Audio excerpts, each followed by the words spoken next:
Buongiorno a chi ci sta ascoltando e a chi ci ascolterà nei prossimi giorni in differita. Stiamo all'interno delle pagine social del Veneto Legge, la maratona di lettura regionale che il 24 di settembre vedrà tutte le realtà che sono al libro, alla lettura, leggere per un giorno tutti insieme. Eh, Quest'anno abbiamo pensato a delle manifestazioni di avvicinamento alla maratona.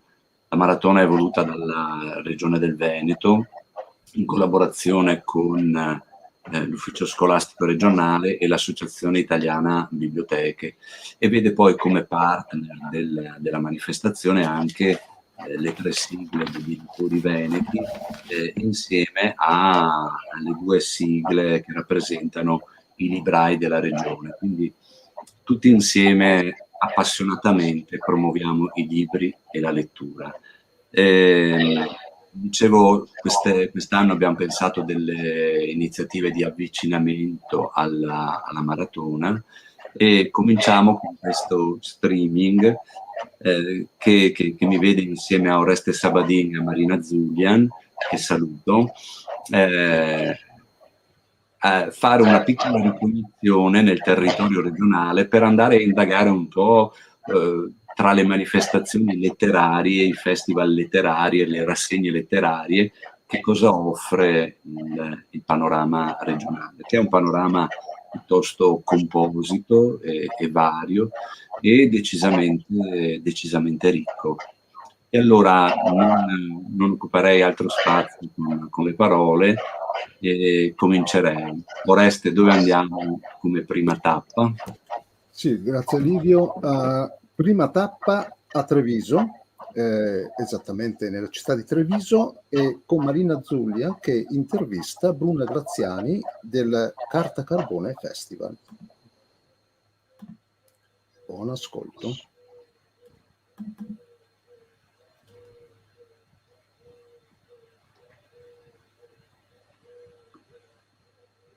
Sentiamo il collegamento.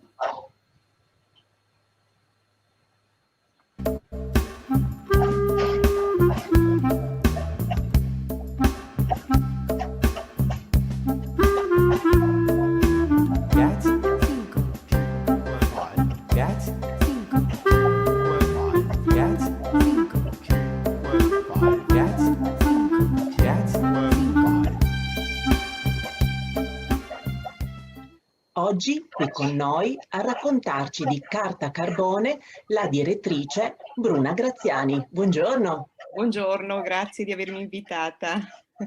Carta Carbone è un festival letterario su autobiografia e dintorni. Da quale esigenza nasce? Qual è la storia di Carta Carbone? Come si articola così in generale? Come mai si chiama Carta Carbone? Allora, è una storia che ormai ha 8 anni, ma si può dire che ne ha parecchi di più, perché nasce dalla scuola di scrittura Il Portolano, che ho fondato appunto 13 anni fa, dopo aver fatto un'esperienza di molti anni in farmacia e ho deciso di cambiare completamente vita. Ho frequentato la Libera Università dell'Autobiografia ad Anghiari, che davvero mi ha dato delle visioni, delle visuali completamente diverse rispetto a quelle che io avevo.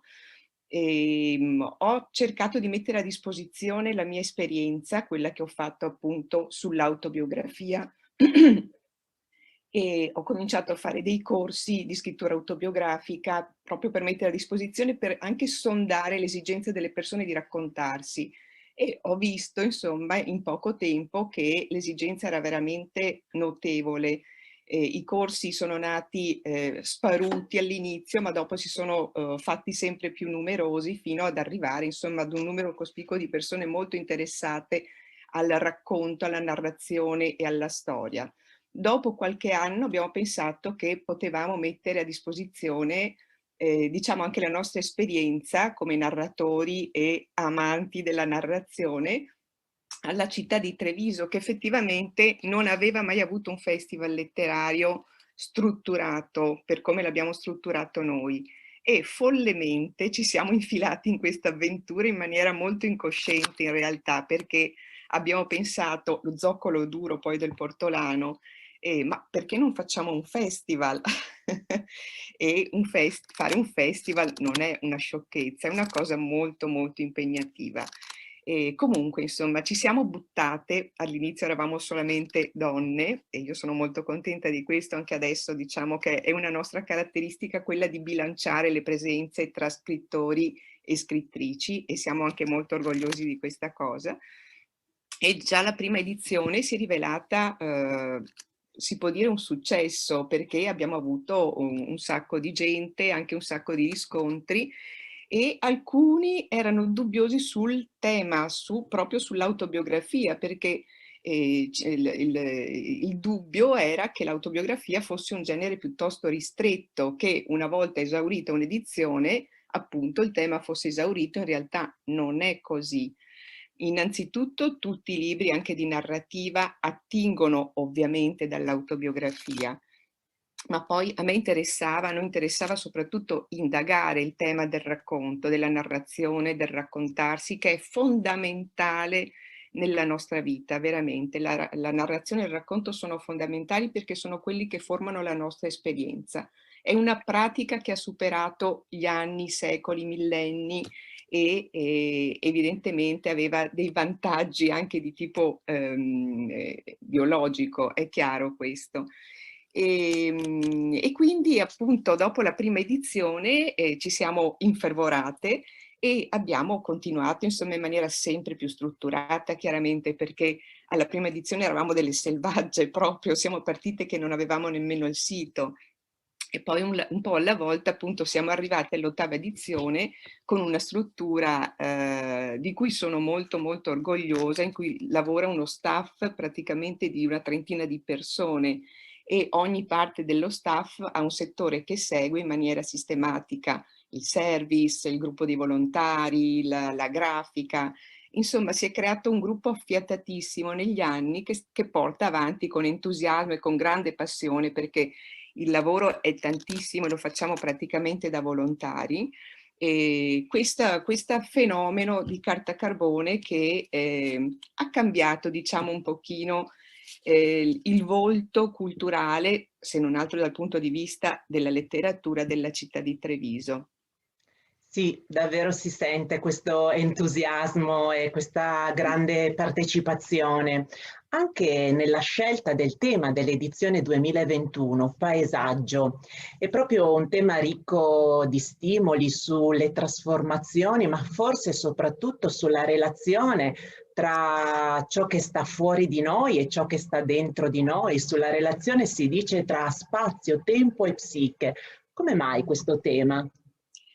Allora, per 2 motivi, ma forse per tanti motivi. Quest'anno festeggiamo il centenario della nascita di Zanzotto, di Andrea Zanzotto, che oltre ad essere un mio amico, e lo ricordo con grande affetto e anche in modo un po' struggente, perché abbiamo avuto dei contatti insomma molto molto per me interessantissimi. Ovviamente io lo considero un genio, un grandissimo, ha sfiorato più volte il premio Nobel, persona di grande sensibilità. Io sapevo già che il 2021 sarebbe stata un'edizione dedicata a lui. A carta carbone ci sono varie sezioni, c'è quella dedicata alla poesia, quella dedicata all'autobiografia in senso stretto, alla narrativa, agli spettacoli, ai laboratori. Tutta la parte relativa alla poesia è dedicata a lui e noi sappiamo tutti che lui è il cantore del paesaggio, è il cantore del paesaggio, sia paesaggio interiore, perché la psiche sappiamo essere uno dei temi fondanti di tutta la sua poetica, che il paesaggio attorno a lui.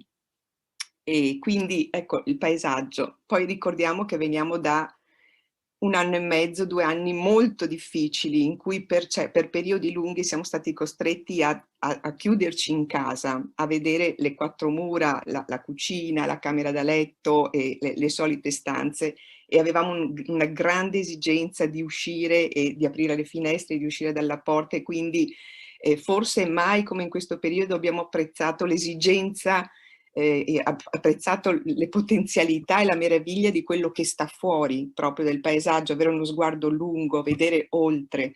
Abbiamo quindi coniugato le due cose, messo insieme il tema e siamo molto contenti. C'è anche una novità nell'edizione 2021, un concorso d'arte. Sì. Come si coniuga narrativa, poesia, fotografia? Come mai avete pensato anche di ogni anno veramente istituite delle nuove iniziative? Questo è molto bello. Che cosa ci racconta? E cerchiamo sempre di metterci qualcosa che fare un concorso contribuisca a creare delle relazioni e noi puntiamo tantissimo su questo, perché la nostra storia, io dico sempre che la mia storia è anche la storia degli altri, la storia degli altri è anche la mia storia. Abbiamo messo insieme la letteratura, la narrativa con la poesia e con la fotografia, perché non sono altro che altri linguaggi dell'essere umano, linguaggi comunque artistici, perché quando noi creiamo, anche quando paradossalmente scriviamo di autobiografia, creiamo. Non è detto che noi, se scriviamo la nostra autobiografia, scriviamo delle cose vere. Inventiamo a volte, non ci ricordiamo, camuffiamo i ricordi, li rendiamo più belli o più tragici, dobbiamo rendere epica in qualche maniera la nostra vita, creiamo un altro mondo. Lo stesso vale per la fotografia, tanto più insomma che il tema del paesaggio ben si presta ad un'espressione di questo tipo. E la creazione di più mondi si uniscono, diciamo che arricchisce anche proprio la nostra esperienza e la nostra visione di vita, perché sono tutti elementi che si aggiungono a creare degli sguardi, ecco, più ricchi e più vari. Tutto contribuisce, sono tutti linguaggi differenti che però arricchiscono in ugual maniera. Sì, parlando di sguardi, proprio aristotelicamente parlando, si dice proprio che dallo stupore, dalla meraviglia di ciò che si osserva attorno a noi nell'ambiente naturale nasce il pensiero, e quindi parlando proprio di prospettive individuali e non solo, questo tema è davvero molto attuale. E quali sono allora, per concludere, le prospettive di Carta Carbone, ma in generale un po' le prospettive dei festival letterari, secondo lei? Allora, la prospettiva di Carta Carbone è quella di continuare su questa traiettoria, che è proprio, che ha, diciamo, il suo focus nella narrazione individuale e collettiva. Abbiamo voglia proprio di creare questa comunità di narratori, di coinvolgere il maggior numero di persone possibili. Chiaramente è molto difficoltoso fare un festival, perché noi cominciamo a lavorare subito dopo l'edizione conclusa, e lavoriamo in maniera indefessa per tutto l'anno. Come dicevo prima, spesso in maniera volontaria, per cui l'impegno è veramente grande, ma la passione è grandissima lo stesso. Penso che siano manifestazioni indispensabili, perché le storie che raccontiamo e che anche scriviamo, perché siamo anche un popolo di scrittori, non devono essere considerate semplicemente uno svago, perché noi attraverso le storie facciamo esperienza, proprio facciamo esperienza attraverso il nostro corpo, attraverso la nostra lettura facciamo esperienza, quindi è come dire aumentiamo esperienza ad esperienza, aggiungiamo esperienza ad esperienza. E Treviso è molto vivace da questo punto di vista, perché ci sono molti festival che insomma tutti contribuiscono ad arricchire il panorama culturale della nostra città. Siamo anche tutti insieme, siamo tutti amici, quindi ci aiutiamo l'un con l'altro, e speriamo che insomma questa rete di festival abbia vita lunga, come mi auguro. E allora ringraziamo Bruna Graziani e il Festival Carta Carbone. A prestissimo. Grazie mille, buona giornata. Grazie.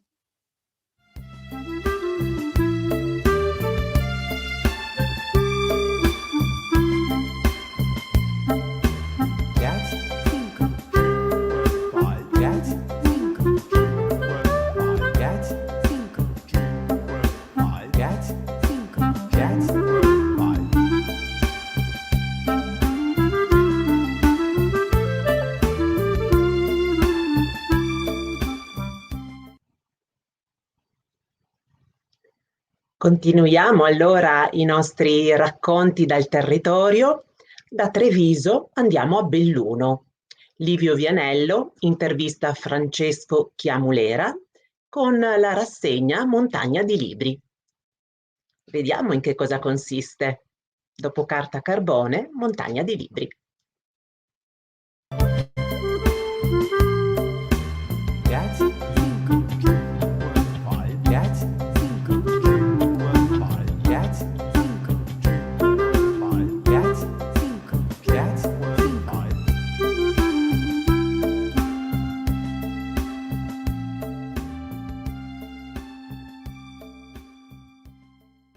Ringrazio Francesco Chiamulera di Una Montagna di Libri, la rassegna letteraria di Cortina d'Ampezzo, che quest'anno giunge alla 24esima edizione.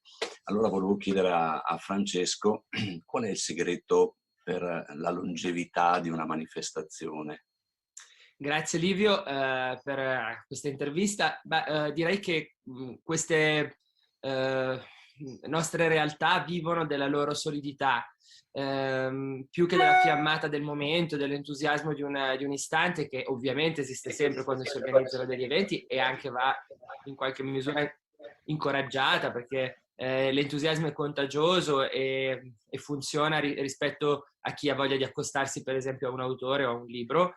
Conta però anche quello che tu comunichi nel voler investire in un territorio, in un luogo, in un'idea, la persistenza nel tempo, in altre parole. Ecco perché in questi anni Una Montagna di Libri è riuscita a sopravvivere degnamente, a fare delle cose per Cortina e per il Veneto e per chi semplicemente ama la lettura, senza confini, perché può capitare che ai nostri incontri, anzi è una cosa comune, partecipino persone non venete, ma a volte anche non italiane, o in generale appartenenti a un gruppo di amanti della lettura che non si distinguono per la loro nazionalità. Penso che poi infine la persistenza dipenda, oltre che da tanta fortuna, perché questa è come in ogni cosa umana, anche dal fatto che a Cortina d'Ampezzo c'è una tradizione meravigliosa di incontri con l'autore che esisteva da ben prima che noi nascessimo, alla quale noi abbiamo attinto e che quindi sicuramente ci ha aiutati, ci ha molto fortificati, perché Cortina è un crocevia di storie e di autori, un crocevia cosmopolita di storie e di autori, e quindi questa abitudine che c'era sul territorio ha incoraggiato Una Montagna di Libri a crescere più forte. Questa formula dell'incontro con l'autore continua a funzionare, cioè i lettori hanno voglia di incontrare i loro scrittori.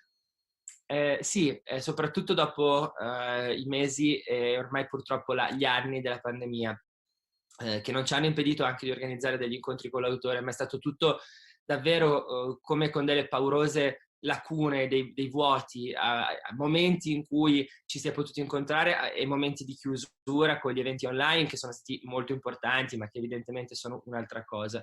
Questa voglia inesausta c'è. Gli italiani sono anche un popolo non solo molto sociale e molto socievole, ma a volte anche con una tendenza quasi maniacale nello stare insieme, il che è bellissimo, è ciò che ci rende quello che noi siamo. È anche vero che sappiamo benissimo che in Italia gli incontri con l'autore sono anche un'occasione appunto di socialità, parola estremamente abusata e fuori moda oggi, però si vede nel fatto che ci si ritrova, ci si dà un appuntamento. Se prevalga l'uno o l'altro intento, a noi non importa nulla. L'importante è che ci si possa vedere e che gli spunti che vengono lanciati con gli autori colgano qualcuno, magari indirizzarlo, nell'incuriosirlo verso una nuova lettura. Questo è lo scopo di un festival letterario, che evidentemente ha una forza limitata, dipendiamo da mille altre contingenze. Questa cosa però si può fare e porta spesso dei buoni frutti. Tra le vostre proposte ce ne sono alcune dedicate ad autori ed editori veneti, il Veneto di Libri è la dicitura del vostro logo. Dal suo osservatorio volevo capire che idea si è fatto dello stato di salute dell'editoria e della produzione letteraria in regione. Molto vivace, molto viva, testimonianza il fatto che Per esempio, sotto l'insegna che lei ricordava, Veneto di Libri, quest'anno abbiamo praticamente aperto il nostro festival con Andrea Molesini, autore di quel bel libro che è Il rogo della Repubblica, edito da Sellerio, che è la storia vera di un assassinio, di un processo con poi pena di morte per 3 ebrei accusati a Porto Buffolè nel 1480 di avere ucciso ritualmente un bambino cristiano. Storia cupissima e nerissima, dalla quale però Molesini ha tratto l'occasione per della buona letteratura, che come sempre fa la letteratura parla un po' al di là del confine di quel momento storico e di quella vicenda. Prova ne è ancora che in questi anni sono stati tantissimi gli autori veneti che sono stati da noi a una montagna di libri. Mi viene in mente Marco Paolini più volte. Quest'anno avremo all'interno della cinquina del premio Campiello a Cortina d'Ampezzo abbiamo Paolo Malaguti che con il libro Se l'acqua ride ha fatto una cosa di grandissima qualità, e sempre con un riferimento che Malaguti ha agli altri autori veneti della tradizione, quindi è per fortuna un polmone che si riempie di aria di volta in volta e di cultura che già è passata per questa regione. Infine mi ricordano sempre i nostri amministratori, ed è un'altra buona notizia, che in Veneto i lettori statisticamente sono non solo nella media ma superiori alla media nazionale. Questo sfata un mito che ci siamo portati dietro, forse una verità storica ma che un po' cambia, che era quella dei veneti che non avevano interesse per la cultura perché si occupavano degli schei. Sì, succede ancora anche questo, a volte in maniera encomiabile, altre volte in maniera un po' ossessiva. È vero però che una regione che ha attraversato tutto questo benessere in questi decenni, come dimostrano anche altre esperienze storiche, poi diversifica anche i propri interessi, i propri gusti. Ovviamente non si può non guardare la letteratura del Novecento pensando a che razza di meraviglie è prodotto. Ho citato gli autori di oggi, ma si potrebbe citare Meneghello, si potrebbe citare Piovene, si potrebbe citare Parise, si potrebbe citare Buzzati, al quale dedicheremo anche una maratona di lettura. Ebbene, è ovvio che il confronto col passato, ma non vale solo per il Veneto, è sempre un confronto insomma, ingombrante. Ecco, speriamo di riguardarci tra qualche decennio e di vedere con le lenti di occhiali del domani alla bellezza degli autori di oggi. Beh, la cosa meritoria dei festival, delle iniziative letterarie, è anche quello di dar spazio alla letteratura del presente, che è difficile, no? Naturalmente a volte da indagare, però è il compito delle manifestazioni, cioè dare spazio ai libri del nostro tempo. E in questa maniera, come dire, alimentiamo anche il circolo della lettura, che come ricordava, in Veneto non siamo veramente messi male, no? Nelle statistiche di lettura a livello nazionale. La maratona di lettura Il Veneto Legge, che a fine settembre raccoglie di solito pre-Covid 1 migliaio di eventi, è una delle prove, oppure lo stato di salute anche di queste manifestazioni. Lei ricordava che da alcuni anni dedicate una giornata a una maratona di lettura. Allora, se ci dice la data, come partecipare e soprattutto a chi è dedicata quest'anno al libro. Molto volentieri, grazie per questa domanda. La maratona di lettura, sono ben felice che si possa richiamare anche all'iniziativa Il Veneto Legge. Noi quest'anno la facciamo il 10 di agosto, è un'iniziativa che si tiene ormai da quasi 10 anni a Cortina, porta decine e decine, a volte centinaia di lettori in piazza a darsi simbolicamente la mano intorno a un capolavoro, prevalentemente un capolavoro della letteratura moderna e contemporanea, intendendo quindi il Novecento e parte dell'Ottocento. Non abbiamo una regola, diciamo che finora è andata così.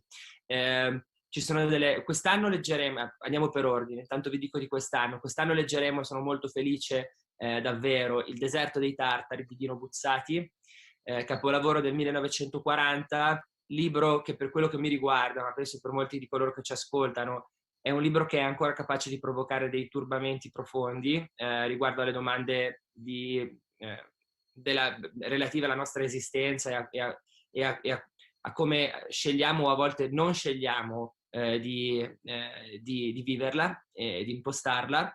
È vero che per fortuna la lettura tutti insieme tende a evidenziare la bellezza della prosa, specie quando in questo caso Buzzati la prosa è meravigliosa, e a smussare alcuni aspetti forse più angoscianti della lettura quando è fatta individualmente. Di Buzzati, del Deserto dei Tartari, noi leggeremo praticamente tutto il libro. Qual è lo scopo che noi abbiamo in tutte le nostre maratone? Non di leggere degli estratti, ma di prendere un'opera e di consegnarla alla piazza di Cortina, quindi a Corso Italia, come faremo appunto il 10 di agosto, sostanzialmente nella sua integralità. Non è a volte del tutto possibile perché la maratona deve durare 5 ore e mezzo. Devo confessare che questa notte ho proprio sognato, perché quando uno organizza i festival è completamente preso da quello che fa. Ho sognato che avevamo dei problemi nel farla partire. La considero una cosa di buon auspicio, quasi apotropaica. Diciamo che di solito è andata sempre in maniera meravigliosa grazie a chi, non io, ma chi mi aiuta, la organizza, cioè nella parte pratica. Quello che vogliamo fare è realmente dare possibilità ai lettori di leggere ciascuno una pagina, iniziando alle 3 del pomeriggio e finendo dopo il tramonto, verso le 8:30, 9 della sera. Quindi è una lettura che per tutto il giorno accompagna chi cammina su Corso Italia, chi fa il famoso struscio di Cortina d'Ampezzo, perché non sia soltanto un'esperienza consumista e commerciale o di contemplazione della bellezza, sia anche per chi lo vuole l'ascolto di un capolavoro del Novecento, come quest'anno appunto Buzzati, gli anni scorsi Il Grande Gatsby, Di là dal fiume tra gli alberi di Ernest Hemingway, Il mondo di ieri di Zweig e tanti altri. Ma se qualcuno volesse partecipare, come può fare come lettore?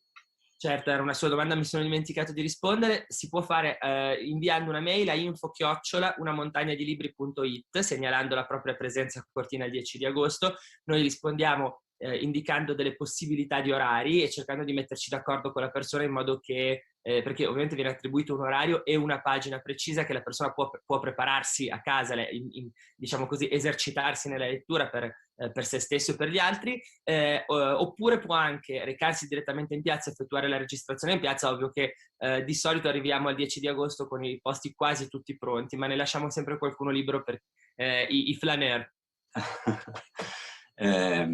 Benissimo, allora se ci vuole indicare qualche appuntamento imperdibile o qualcosa di sfizioso di questa edizione che si conclude il 30 di agosto, e anche, visto che siete addirittura d'arrivo del 25° anno, che sarà un anno immagino di festeggiamenti, non dico di celebrazione, ma senz'altro di festeggiamenti, se avete qualcosa in serbo. Tutti gli appuntamenti che seguiranno alla data di oggi, io li segnalo tutti evidentemente perché li abbiamo voluti e ci crediamo, si trovano su unamontagnadilibri.it. Facciamo per non fare torto a nessuno che vi ricordi i prossimi, più vicini. In particolare il 1° di agosto c'è con noi, anzi posso anche già dire del 31 luglio, che c'è Mauro Kovacic, autore di Sulla corsa, un libro molto bello pubblicato dalla Nave di Teseo. Il 1° agosto Cristina Battocletti ci ricorda Giorgio Strehler, che giustamente lei chiama il ragazzo di Trieste, e il 2 di agosto ancora vi segnalo fortissimamente l'incontro con Fabio Cantelli Anibaldi, autore di Sampa, Madre amorosa e crudele, con l'editore Giunti, che è peraltro il racconto scritto alcuni anni fa della sua esperienza non solo con Muccioli, con Vincenzo Muccioli, e non solo con San Patrignano, ma con l'universo della tossicomania, come si chiamava una volta, e come giustamente Fabio Cantelli Anibaldi continua a chiamarla, dicendo che l'espressione consumatori di droga gli fa venire i brividi pensando a come abbiamo normalizzato anche un'esperienza catastrofica per l'essere umano come è l'assunzione di sostanze. Infine vi ricordo ancora che, siccome ci chiamiamo Una Montagna di Libri, ma cerchiamo di fare anche delle incursioni in altri campi, non soltanto quello della letteratura scritta, il 3 di agosto sarà con noi Francesco Zippel, regista molto amato, esordiente, non tanto perché ormai sono alcuni anni, ma diciamo così, vera promessa della nostra cinematografia, che è appena stato a Cannes con un magnifico documentario su Oscar Michaud, e parlerà di Michaud, ma parlerà di anche tutti gli altri registi di cui si è occupato in questi anni, da Fellini a Wes Anderson, da Friedkin, infine anche a cose non necessariamente cinematografiche, come un bellissimo documentario che ha recentemente dedicato a Cortina e che si chiama Cortina Segreta, al quale ovviamente ci uniformiamo con gioia. Una bellissima definizione. Benissimo. La ringrazio e buon lavoro naturalmente. Un invito a tutti i lettori a fare una capatina a Cortina per incontrare gli autori. Grazie ancora. Grazie a lei, buon lavoro a voi, vi aspetto a Cortina.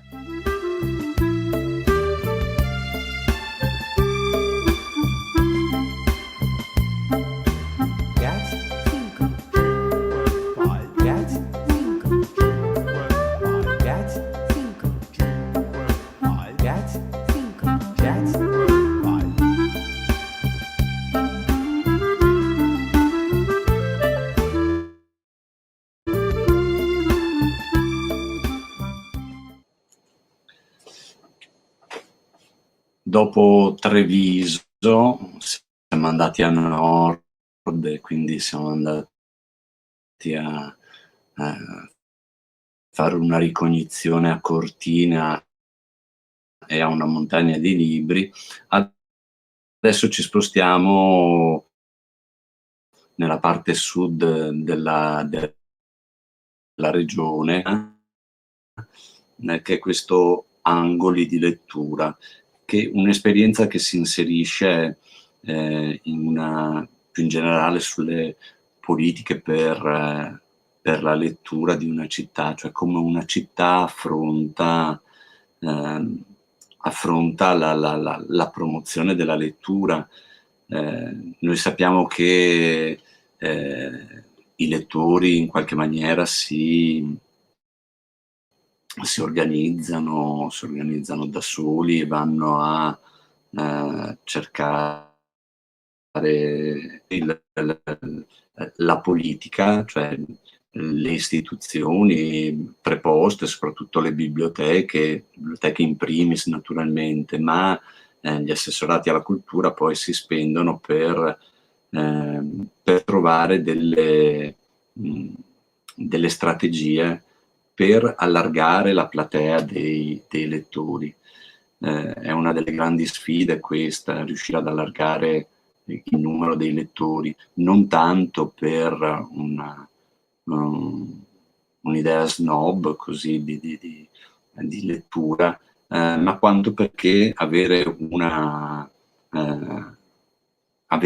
gran numero di lettori vuol dire avere anche una città in questo caso, ma più in generale una società viva e sul pezzo. Le statistiche ormai ci dicono in maniera inequivocabile che dove ci sono più lettori esiste più benessere, più ricchezza, esiste una possibilità di competere e di stare al passo con le innovazioni che in maniera impetuosa, no, arrivano dal mondo che ci circonda, quindi dalla tecnologia soprattutto. Quindi anche dal punto di vista politico, no? Con le scelte che un'amministrazione, una biblioteca, una scuola, ognuno nel proprio piccolo fa il suo compito, no? E quindi si riesce a incidere poi sull'andare a cercare e individuare nuovi lettori. La composizione del parterre, no? di chi si occupa di promozione della lettura in regione è piuttosto ampia, e con la maratona di lettura vede questa, a me viene da dire, questa grande alleanza che vede naturalmente scuole e biblioteche in primo piano, nel senso che sono i luoghi più deputati a promuovere la lettura, però questa alleanza con gli editori, con gli editori che si occupano di editoria in regione naturalmente, e con i librai ci vede insieme per conquistare appunto o cercare di raggiungere questa sacca di non lettori.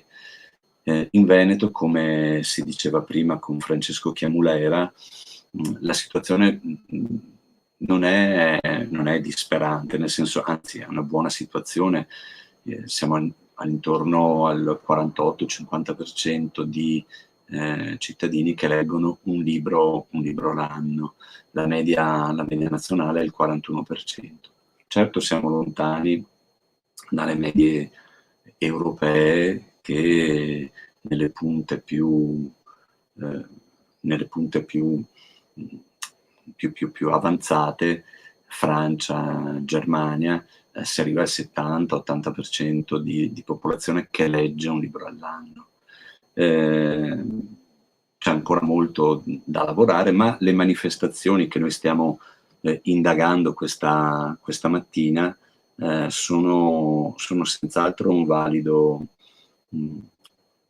strumento per portare i libri, la lettura, la letteratura in contesti anche decisamente popolari. I festival in qualche modo hanno sdoganato gli incontri con gli autori e li hanno resi popolari. I grandi festival, quelli che hanno aperto la strada, e quindi Mantova su tutti e Pordenone legge, agli incontri sono veramente centinaia i lettori che accorrono per ascoltare e dialogare con gli autori, ma anche le rassegne letterarie, come quella di Cortina che abbiamo appena sentito e quelle che poi sentiremo nel proseguo del nostro streaming, hanno questo merito di riuscire ad arrivare a un pubblico piuttosto eterogeneo, piuttosto vasto e anche diversificato, nel senso che accanto a delle manifestazioni generaliste in cui si incontrano autori provenienti da generi diversi,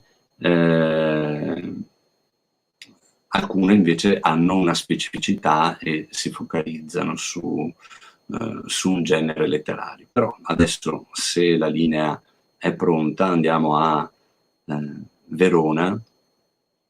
Rovigo, scusate,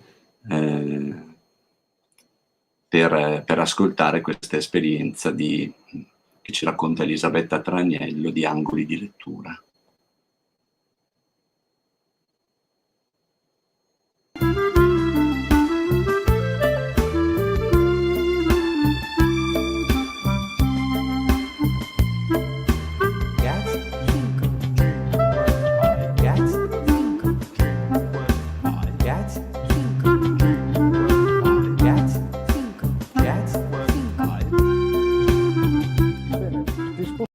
Siamo nella città di Rovigo, città che legge. E siamo qui con Elisabetta Traniello, che è consigliera comunale e presidente della quarta commissione consigliare, che tra le competenze anche quella della cultura. Elisabetta Traniello, che ringraziamo per la sua disponibilità, per essere qui con noi, ha seguito tutto l'iter della città che legge, del patto della lettura che stanno sottoscrivendo a Rovigo, e rilanciando anche con un'ulteriore iniziativa che andrà a coinvolgere tutte le realtà che hanno sottoscritto questo patto, un'iniziativa che diventa capillare nella città di Rovigo, con questi angoli di lettura che saranno dei piccoli focolai per tenere accesa questa luce e questo calore attorno alla lettura. Ma sentiamo un po' questa città. Abbiamo parlato di città di Rovigo, che ha un bel centro storico, no? E quindi anche un luogo interessante, oltre che bello, ma che può prestarsi anche a questa diffusione continua della lettura in questo caso, ma che è anche un lavoro sociale, diciamo. Certo. Allora, grazie, intanto grazie anche per l'invito, per questa bella introduzione. Sì, Rovigo è vero, è una piccola città che però è molto carina, ha un centro un centro storico, insomma, di impianto veneziano. Chi è veneto si riconoscerà con la piazza porticata. Devo dire che in quest'anno in particolare il centro storico di Rovigo è al centro dell'attenzione, perché poi parleremo anche di Città che legge, ma l'assessorato alla cultura, l'assessore Roberto Tovo, la dirigente alla cultura, dottoressa Micaela Pattaro, e gli uffici del Museo dei Grandi Fiumi e del Teatro sono particolarmente impegnati, perché quest'anno ricorre anche dunque un centenario della fondazione del Castello di Rovigo, che è del 920. Quest'anno stiamo festeggiando, è uno dei, insomma, c'è due torri, di cui una piuttosto alta, di recente anche abilitata a essere visitata per poter vedere Rovigo dall'alto, con un giardino molto grazioso, molto ben curato, che si presta e che ha ospitato anche il primo degli angoli di lettura di cui parleremo più tardi. L'iniziativa Rovigo Città che legge è un'iniziativa appunto sorta per iniziativa dell'assessorato alla cultura, ed è nella cornice del Centro per il Libro e la Lettura, l'istituto ministeriale che a Roma bandisce questa apertura, questa qualifica di città che legge, che in qualche modo alle città che cercano di costruire un tessuto relazionale di promozione della lettura fornisce alcune facilitazioni, e devo dire fornisce anche alcuni indirizzi che sono stati molto utili per raccogliere a fattor comune le tante iniziative che erano presenti sul territorio, perché già solo per presentare la domanda e ottenere la qualifica era necessario elencare una serie di requisiti. E così ci siamo accorti che di iniziative per la lettura nel nostro territorio ce n'erano veramente tante. Ce n'erano da parte delle scuole, ce n'erano da parte di associazioni culturali, abbiamo 2 piccole case editrici, abbiamo 3 librerie, più tutta una serie di punti di vendita libro diffusi collegati alle cartolibrerie. Insomma, abbiamo dei festival letterari, almeno 2 piuttosto robusti, perché uno è una costola del Festival Biblico di Vicenza, di Verona, e si tiene anche a Rovigo, e l'altro è il Festival Rovigo Racconta, che sono tutti e 2 appuntamenti abbastanza significativi che avvengono in città. E quindi quando mi ha cominciato a fare la lista mi ha detto: oh, però Rovigo è una città che legge veramente. Il Centro per il Libro e la Lettura ha riconosciuta che siamo una città che legge. Semplicemente conoscersi ed entrare in contatto è già un creare una sensazione di scambiarsi lo sguardo, ma è uno sguardo di intesa quello che ci si scambia, ecco. Quindi è già un modo di costruire una relazione. Attorno alla città che legge, il primo passo è stato quello di condividere il cosiddetto patto per la lettura, che è semplicemente un documento la cui traccia è proposta dal Centro per il Libro e la Lettura, ma che poi è stata costruito invitando i principali rappresentanti delle istituzioni scolastiche, delle istituzioni bibliotecarie, delle case editrici, delle associazioni culturali e delle librerie, in maniera da discutere insieme che cos'è leggere in generale, ma che cos'è per noi, per la nostra esperienza, per la nostra città leggere, e che cosa volevamo noi per la lettura. È nato questo documento in 10 punti, che naturalmente riflette quella traccia, ma che la declina adattandola, taglia il vestito su misura per Rovigo, ecco. E questo nostro vestitino di lettura è stato proposto alla cittadinanza con una manifestazione di interesse, e quindi a quel punto chi si è sentito chiamato in causa e chi ha desiderato farsi coinvolgere ha sottoscritto formalmente il patto per la lettura, e quindi in qualche modo si è creata una rete di 22 soggetti che accettano di mettere un po' del proprio tempo a disposizione di iniziative di promozione della lettura.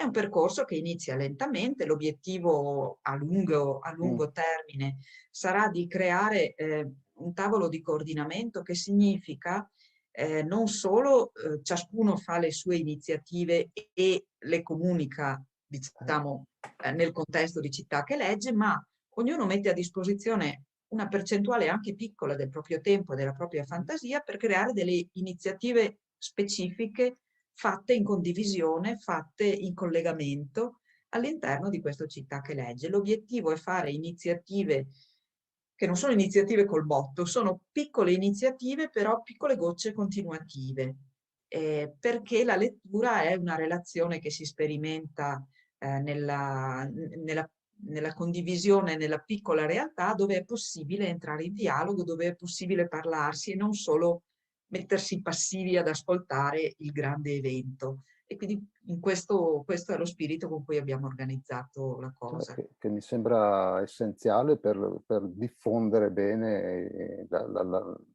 l'idea di lettura, no? E anche la possibilità anche di discutere insieme, anche a piccoli gruppi, e di creare continuità soprattutto, no? E questa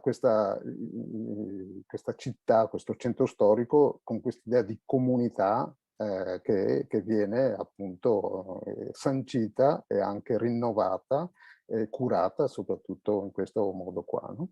Ma chi sono queste 22 realtà? Naturalmente ci saranno ovviamente biblioteche, librerie, scuole, eccetera. Ci sono anche delle realtà che apparentemente sono lontane dal mondo della lettura. Allora, sì, ci sono, c'è la biblioteca principale che è l'Accademia dei Concordi e che naturalmente collabora anche in maniera sostanziale, fornendo anche alcuni supporti all'organizzazione degli angoli di lettura. Ci sono associazioni culturali, ci sono le case editrici, ci sono scuole e ci sono anche alcuni operatori commerciali. Un bar e una cartolibreria che personalmente i loro gestori, insomma, hanno detto di essere sensibili al tema della lettura e hanno dichiarato che per quello che potevano loro erano contenti di fare da cassa di risonanza e cercano di partecipare anche loro all'organizzazione. Questo a me sembra una cosa molto bella. Ci sono librerie, insomma, ci sono soggetti riconoscibili nel campo della lettura, ma la lettura è una cosa che riguarda tutti e è una cosa che piace e che fa vivere emozioni, contesti, fa conoscere cose, a prescindere dal fatto che uno professionalmente si occupi di lettura, riguarda la vita di tutti noi. E quindi ecco, questa varietà di partecipazione mi sembra molto importante. C'è anche un'associazione sportiva, un'associazione teatrale, quindi c'è veramente la possibilità di approcciarsi alla lettura da tanti punti di vista. Benissimo. Senta, e c'è un indirizzo nel web dove si possono raccogliere delle informazioni per chi è interessato a seguire il vostro progetto? Allora, sulla pagina del comune, naturalmente c'è una sezione dedicata a Città che legge, dove ci sono i vari aggiornamenti. C'è un indirizzo mail che si chiama molto fantasiosamente rovigocittachelegge@comune.rovigo.it e che però è l'indirizzo che viene letto da tutti gli uffici coinvolti e quindi riceve, diciamo, risposta e risonanza ed è anche l'indirizzo al quale si può scrivere per aderire al patto per la lettura e sostenerlo e lasciarsi coinvolgere in questo che diventerà, speriamo che cresca, dovrebbe diventare un tavolo di coordinamento di iniziative per la lettura. Bene, guardi, stiamo andando verso la chiusura di questa nostra piacevole conversazione. Beh, allora io inviterei i nostri ascoltatori così a visitare invece Rovigo, perché ci sono anche delle situazioni interessanti, dei giardini importanti, c'è una torre, se non sbaglio, visitabile. La torre, sì, visitabile, insomma, a particolari condizioni perché è una torre molto antica, però Sì. è possibile.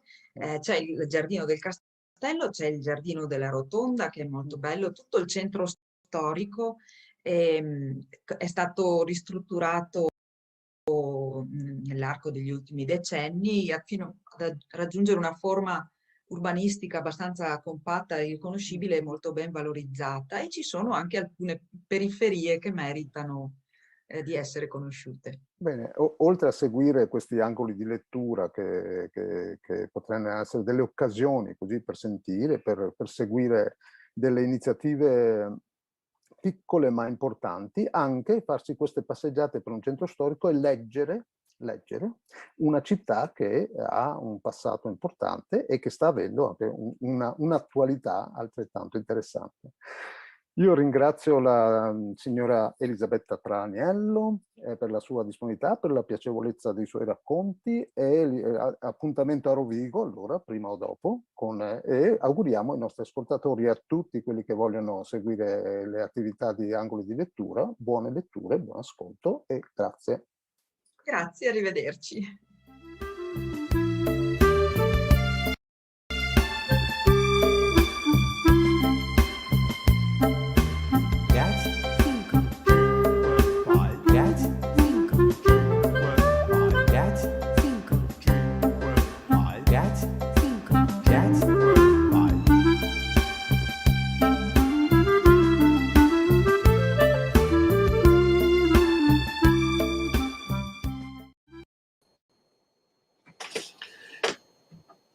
Il racconto dell'esperienza di Rovigo conferma in qualche modo quello che si diceva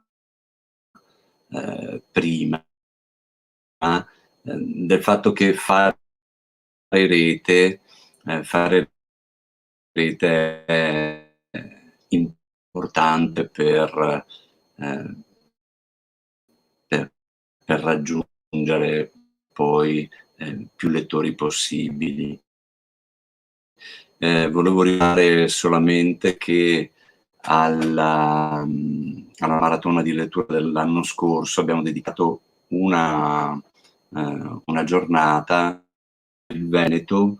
Do adesso la parola a Marina Zulian che ci riporta a Treviso, dove incontriamo Lisa Marra del Festival Treviso Giallo.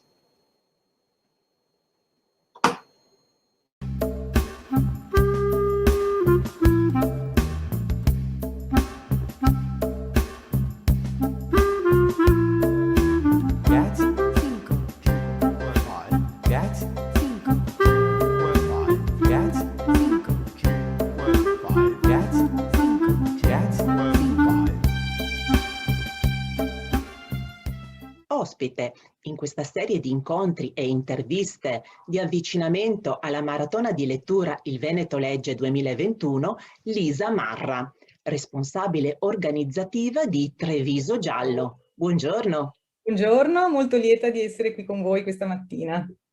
Bene, il Festival Treviso Giallo vuole valorizzare e approfondire un genere letterario particolare. Beh, lo dice un po' il nome stesso. Come mai questa scelta? Allora, il festival sì, è incentrato sulla valorizzazione della letteratura gialla e noir.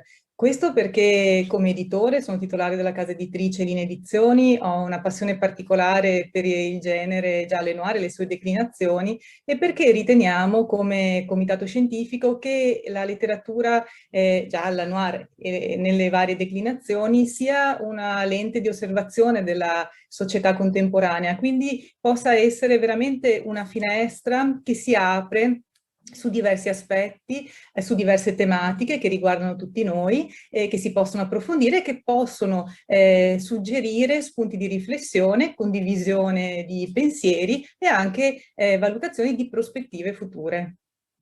Eh sì, infatti questo festival si distingue proprio anche per un taglio scientifico, con tutta una rete di collaborazioni e di interventi a livello di università, musei, librerie, teatri e infatti il giallo non può essere più considerato solo una forma di intrattenimento popolare. Chi coinvolgete in particolare? Perché? Allora, bisogna dire che qualche anno fa scrittori come De Cataldo, Carlotto, De Giovanni hanno proprio scritto su Robinson, inserto della Repubblica, hanno rilasciato un'intervista specifica sulla necessità che il genere uscisse un po' dai parametri che lo rendono, lo legano a dei cliché che non sono più attuali, ma che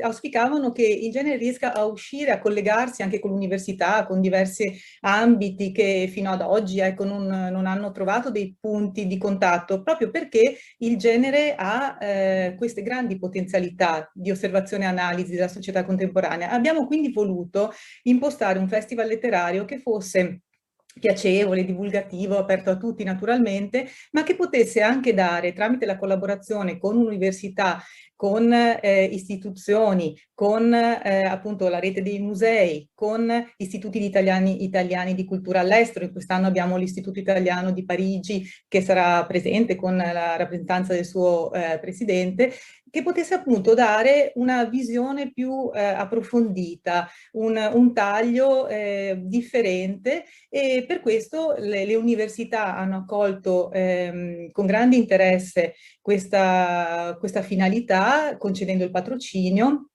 Abbiamo poi quest'anno collaborazioni importanti, visti i centenari, il centenario della nascita di scrittori come Leonardo Sciascia, come Fredrik Dürrenmatt, come Patricia Highsmith, e quindi il Comitato Nazionale per il Centenario Sciasciano ci ha concesso il patrocinio, la Fondazione Leonardo Sciascia, abbiamo il Centro Dürrenmatt svizzero con la presenza della direttrice, proprio per rendere omaggio allo scrittore Dürrenmatt, che poi verrà valorizzato anche attraverso una mostra delle sue opere, e il consolato svizzero, perché in questo caso il paese ospite è la Svizzera. Ogni anno abbiamo delle collaborazioni straniere proprio per aprire questo dialogo interdisciplinare non solo al panorama nazionale ma internazionale, perché pensiamo che lo scambio più è articolato, più è ampio, più è interessante e offre agli ascoltatori e ai lettori dei punti di vista e delle occasioni di riflessioni, come dicevo,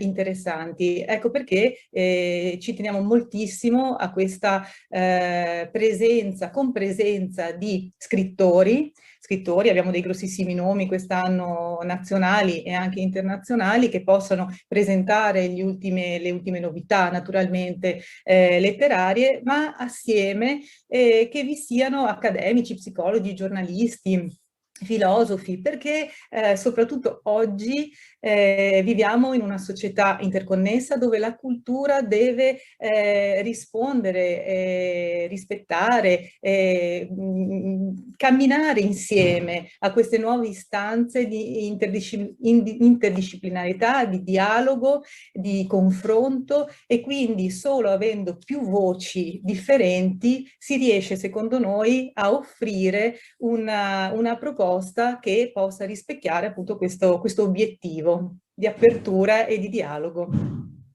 Eh sì, forse è proprio questo anche il segreto del grande successo che hanno avuto le prime 2 edizioni, e quindi in questa terza edizione nel settembre, a cavallo tra settembre e ottobre 2021, che iniziative organizzerete? Tavole rotonde, incontri, proprio in un'ottica di approfondimento e di confronto interdisciplinare, come dicevamo, tra tante tematiche economiche, storiche, sociologiche, psicologiche. Certo, e abbiamo come sempre un programma articolato che si divide tra tavole rotonde, sarà molto significativa e importante quella dedicata a Sciascia e Dürrenmatt sulla giustizia, abbiamo i massimi esperti e anche le scuole parteciperanno. Poi abbiamo una tavola rotonda interessante alla quale parteciperanno questori, magistrati, scrittrici su Giallo e la donna investigatrice, quindi un taglio particolare dove non solo le scrittrici come per esempio Marina Venezia, che sugli schermi con i Matataranni parlerà di queste protagoniste che stanno sempre più insomma conquistando il cuore degli spettatori e dei lettori, ma le scrittrici dialogheranno proprio con un vero questore, un vero magistrato in carne e ossa, che parlerà della propria professione, delle difficoltà, delle possibilità. Quindi ecco, in questo intreccio. Quest'anno pandemico poi ci ha avvicinato moltissimo all'ambito digitale e quindi è stata tra l'altro inaugurata, promossa dalla società Side by Side con la collaborazione di Sugar Pulp e Linea Edizioni, una collana denominata Digital Investigation, quindi il crimine è in ambito digitale e gli strumenti investigativi sono in ambito digitale. Questo incontro, questa tavola rotonda si terrà tra l'altro a H-Farm, per cui nella sede insomma dove il digitale si sta sviluppando ed è un fiore all'occhiello nazionale e internazionale, perché ci guardano un po' da tutti i paesi, e quindi si terrà a H-Farm. Un'altra sezione interessante, innovativa, che sarà introdotta per la prima volta quest'anno, è il giallo kids, il giallo per i ragazzi. Abbiamo il giallo dei gialli, non rivelo troppo perché il programma ormai lo stiamo chiudendo, insomma a breve sarà pubblico. Abbiamo pensato di coinvolgere anche le fasce più giovani, più piccoli, perché la lettura, come anche suggerisce la collaborazione con il CEPEL, col MIBAC, ma con il CEPEL, il Centro per il Libro e per la Lettura. Poi come editore ho un occhio di riguardo per la collana Ragazzi, Bambini e Ragazzi, e quindi pensiamo che non ci sia un genere letterario precluso, ovviamente, e che anche una situazione, un'occasione ecco, di presentazione e confronto come un festival dedicato al giallo, al noir, possa aprirsi anche al pubblico più giovane, con laboratori, con libri ovviamente dedicati, e questo sarà un po' un aspetto, ecco, una novità della terza edizione. Poi abbiamo, come dicevo, Patricia Highsmith, quindi la collaborazione ancora con il Cinema Edera di Treviso, quindi una tavola rotonda specifica, poi una proiezione del film.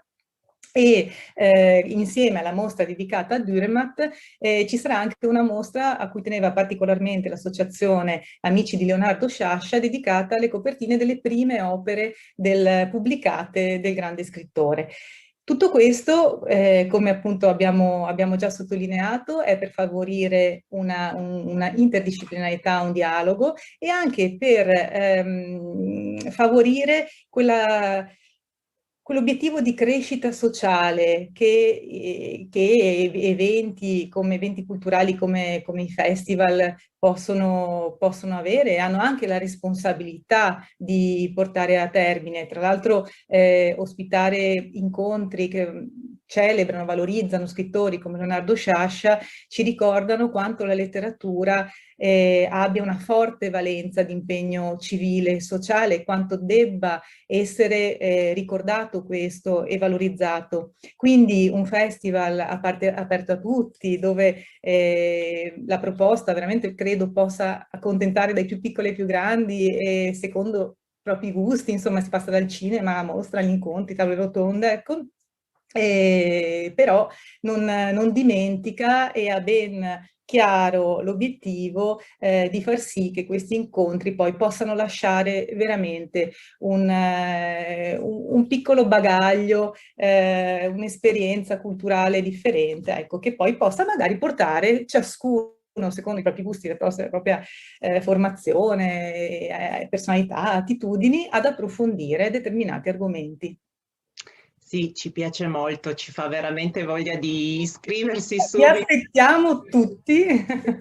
E ci piace molto anche questa novità per i ragazzi. Sappiamo che appunto il giallo è un po' rappresenta un angolo osservativo della società contemporanea e anche di un lato oscuro a volte dell'animo umano, e magari proprio negli adolescenti, in questa fase di crescita, anche in questo periodo così complicato, davvero il giallo può essere una risorsa. E quindi grazie per averci un po' raccontato anche il senso di continuare a voler organizzare questo tipo di manifestazioni letterarie e non solo. Ma era una sua passione il giallo? Come mai? Era sicuramente una mia passione da quando sono ragazzina, e questo festival mi dà la possibilità di poi interagire e conoscere grandissimi scrittori, dà la possibilità alla fantasia e all'immaginazione con il comitato scientifico di realizzare ogni anno un programma articolato dove cercare veramente di fare il meglio per proporre qualcosa che abbia un taglio, speriamo, originale, che possa, ecco, incuriosire. E poi sono assolutamente convinta che incontri culturali che possano raggruppare un pubblico ampio, una comunità che condivide un momento di riflessione, anche di divertimento, siano non solo necessari, ma veramente un valore aggiunto che un'amministrazione, una città può offrire, sia per la cittadinanza stessa, sia per gli ospiti che possono venire da fuori, perché noi nell'interazione, nel dialogo, nel confronto, siamo esseri umani, per cui cogliamo e ci esprimiamo nel migliore dei modi, e sono sicura che torniamo a casa con una ricchezza che è data proprio dalla condivisione di un momento culturale. I momenti culturali ovviamente sono un po' intangibili, a parte il fatto di essere in presenza e di vedere gli autori, però quello che si ascolta, questa circolazione di idee, questo dialogo è intangibile ma è formativo.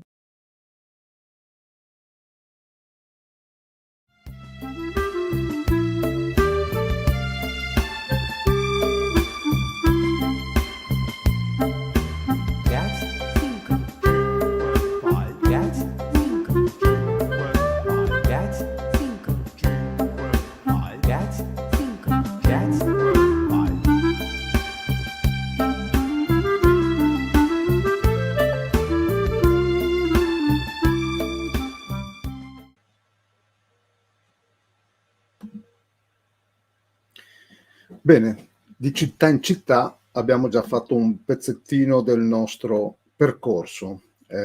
Siamo stati in montagna, siamo stati a Treviso, siamo tornati a Treviso, siamo stati a Rovigo e adesso facciamo una piccola digressione del nostro percorso in questi luoghi fisici e andiamo in un posto virtuale, ma non a caso, perché è il sito della maratona di lettura.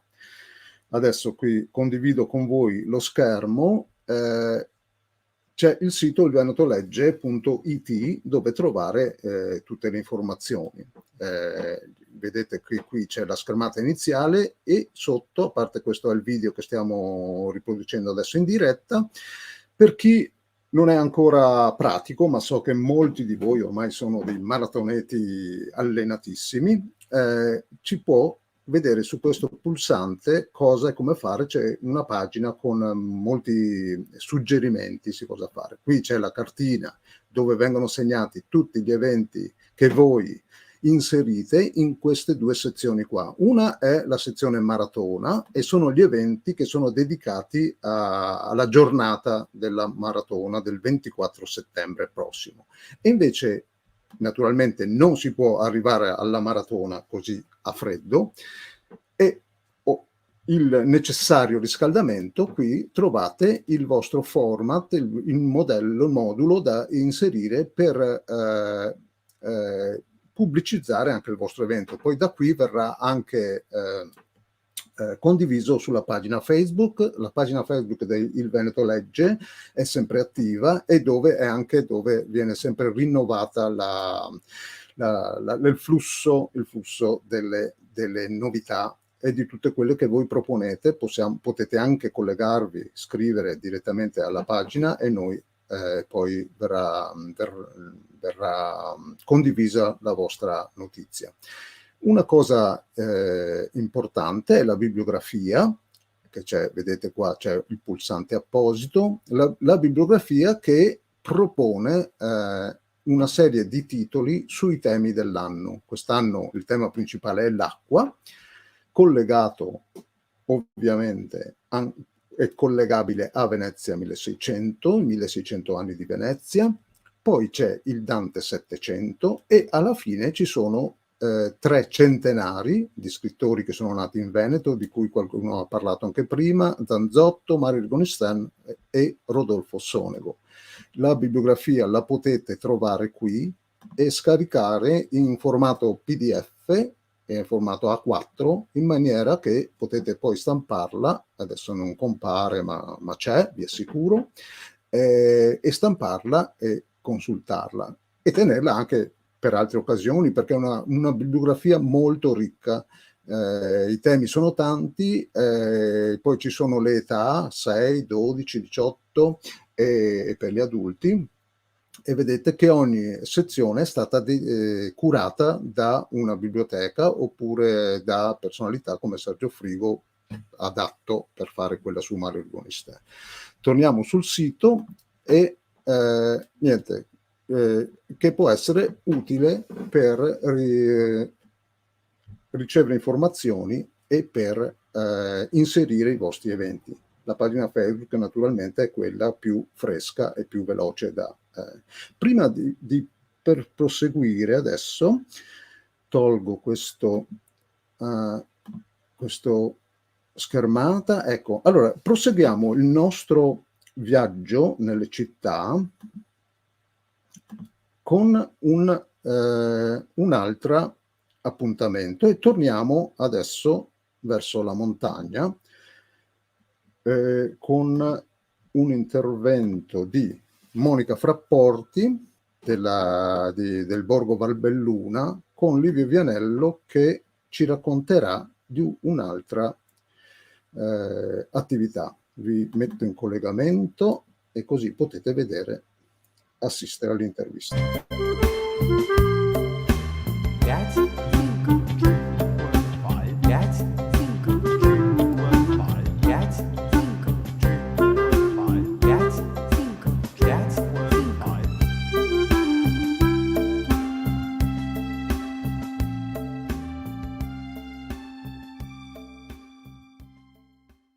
Grazie per aver accettato il nostro invito a Monica Frapporti, che è assessora alla cultura di Borgo Valbelluna.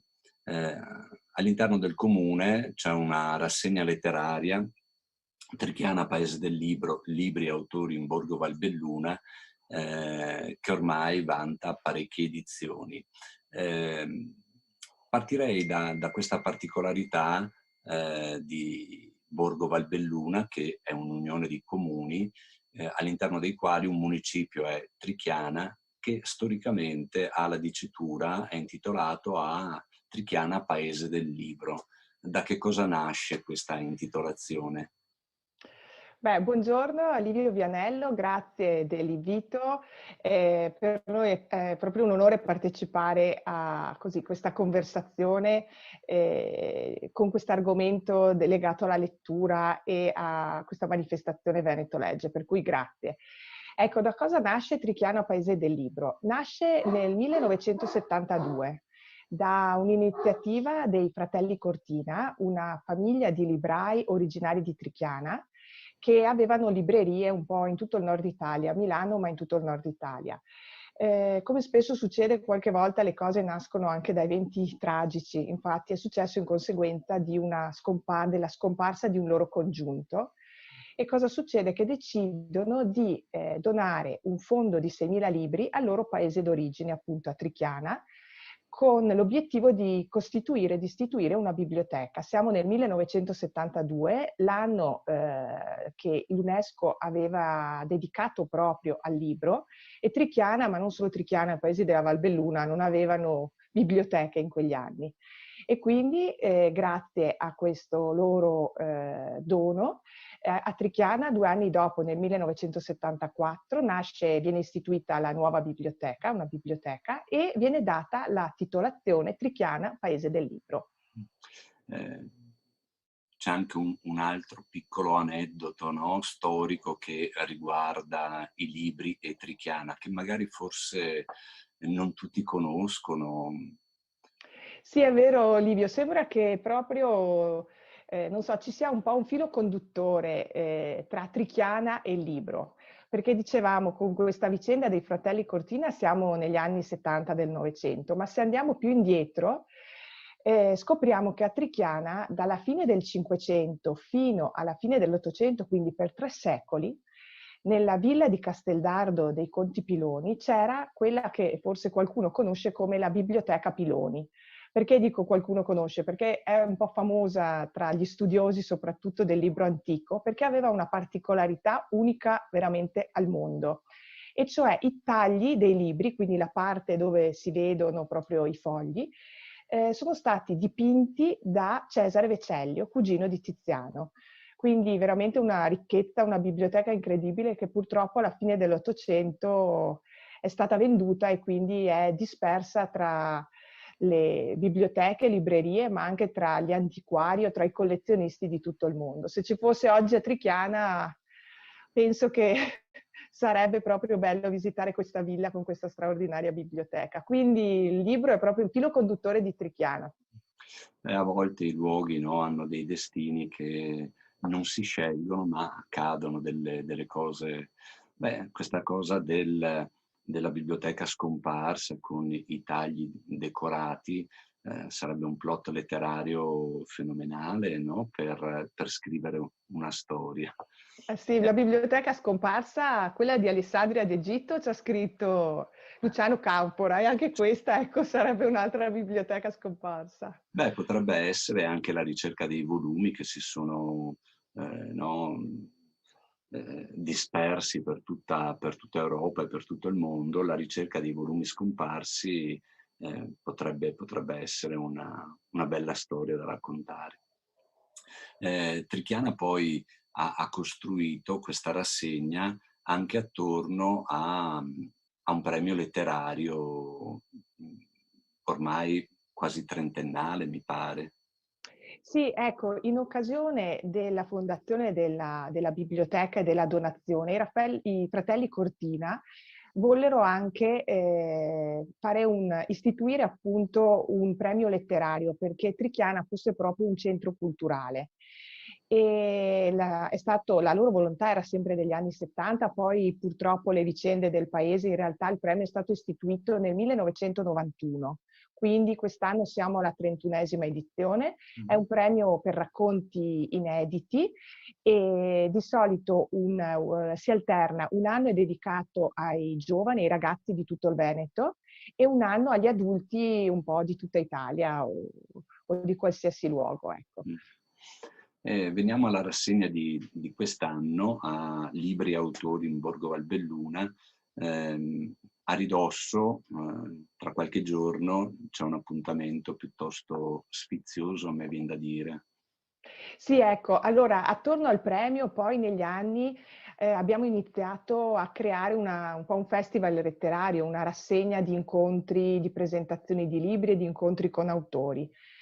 E dall'anno scorso questa rassegna è un po' cresciuta secondo me perché siamo riusciti anche a coinvolgere la casa editrice Raffaello Cortina, della famiglia dei fondatori che non aveva mai collaborato con questo festival e con queste nostre iniziative, per cui grazie a lui siamo riusciti anche a portare autori della sua casa editrice, quindi autori importanti, e quest'anno per esempio questo incontro che ci sarà a breve, come dicevi, il 6 agosto, l'abbiamo grazie alla collaborazione di Chiara Calpago Novello, che è una giornalista che abita qua nel nostro territorio e che ci ha aiutato a contattare questo importante ospite, perché l'ospite importante è Giuseppe Laterza.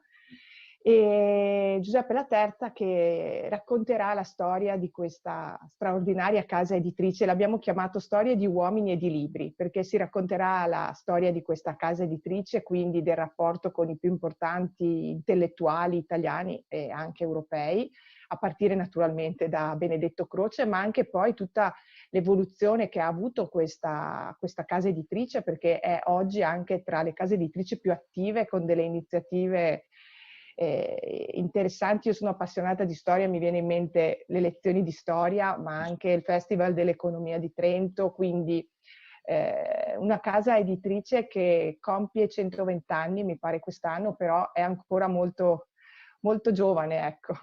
È anche molto attenta alle trasformazioni in atto della società e quindi anche della lettura, cioè la trasformazione della lettura, del mercato del libro, questo aprirsi alle lezioni di storia che si possono fruire poi negli ultimi 2 anni anche online. Anche online.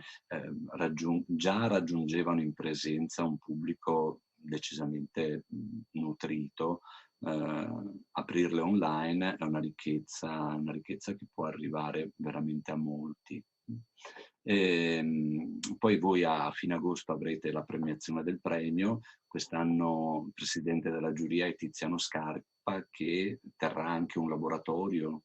Sì, allora ecco, la settimana clou, diciamo così, del premio è l'ultima settimana di agosto e il 28 di agosto ci sarà la cerimonia di premiazione dei racconti appunto che vinceranno questo premio. Presidente di giuria è Tiziano Scarpa, lo è stato anche l'anno scorso e siccome abbiamo avuto un rapporto di collaborazione e di empatia proprio con Tiziano Scarpa, quindi abbiamo voluto confermare anche quest'anno, quindi sarà presidente di giuria e quest'anno gli abbiamo chiesto anche di fare un laboratorio di scrittura creativa. Che è un titolo che mi ha colpito, che è Laboratorio di scrittura fulminante. Sì, infatti è sua l'idea naturalmente, e quando così abbiamo dovuto chiedere qualche riga per la promozione, per il pieghevole che abbiamo preparato per il premio, in poco tempo mi ha mandato 4 righe con questo titolo incredibile, quindi anche a noi è piaciuto molto. E comunque sempre sua è l'idea anche del tema di quest'anno del premio letterario, che è la svolta, per cui proprio ti dico, con lui siamo riusciti a creare una collaborazione molto, molto, molto interessante e piacevole. Chiudete poi la rassegna a fine settembre, tra l'altro il 24 di settembre, che è il giorno della maratona di lettura Il Veneto Legge, giorno in cui, come dice lo slogan della maratona, in tutto il Veneto si legge, e quindi anche a Trichiana si organizza qualcosa che ha a che fare con i libri e la lettura.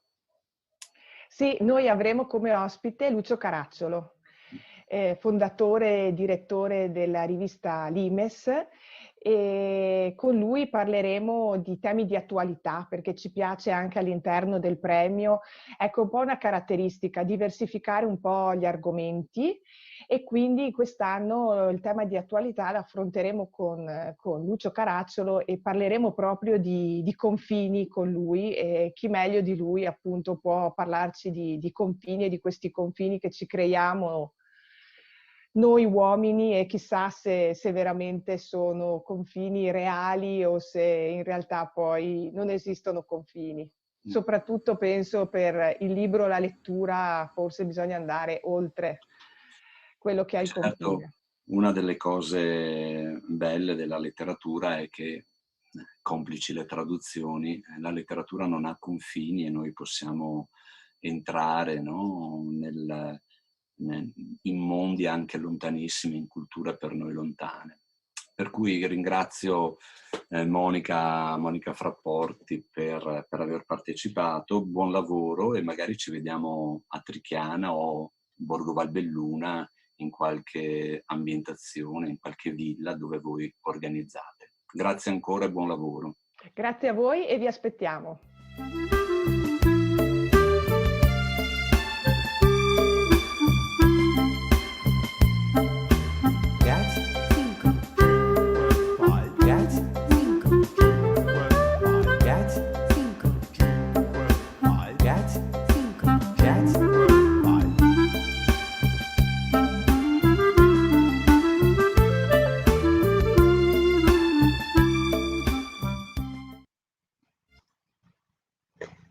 Di città in città, dicevamo, anche da una provincia all'altra, non potevamo non fare una tappa anche a Verona e dintorni.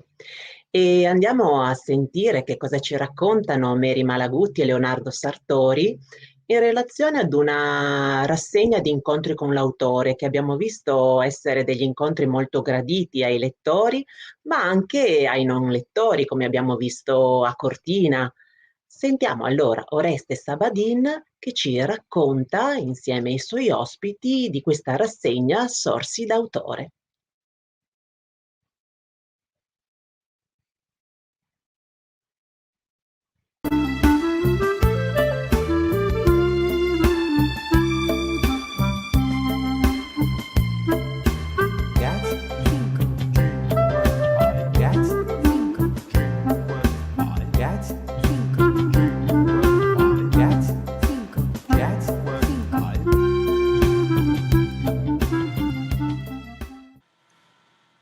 Bene, siamo qui con Mary Malagutti, direttore generale, e Leonardo Sartori, direttore organizzativo della Fondazione AIDA di Verona, attiva dal 1983 e sempre pensato come uno spazio aperto di confronto e collaborazione e creazione artistica. Si sono sempre occupati di stagioni teatrali, percorsi di formazioni, incontri e conversazioni con personaggi della cultura.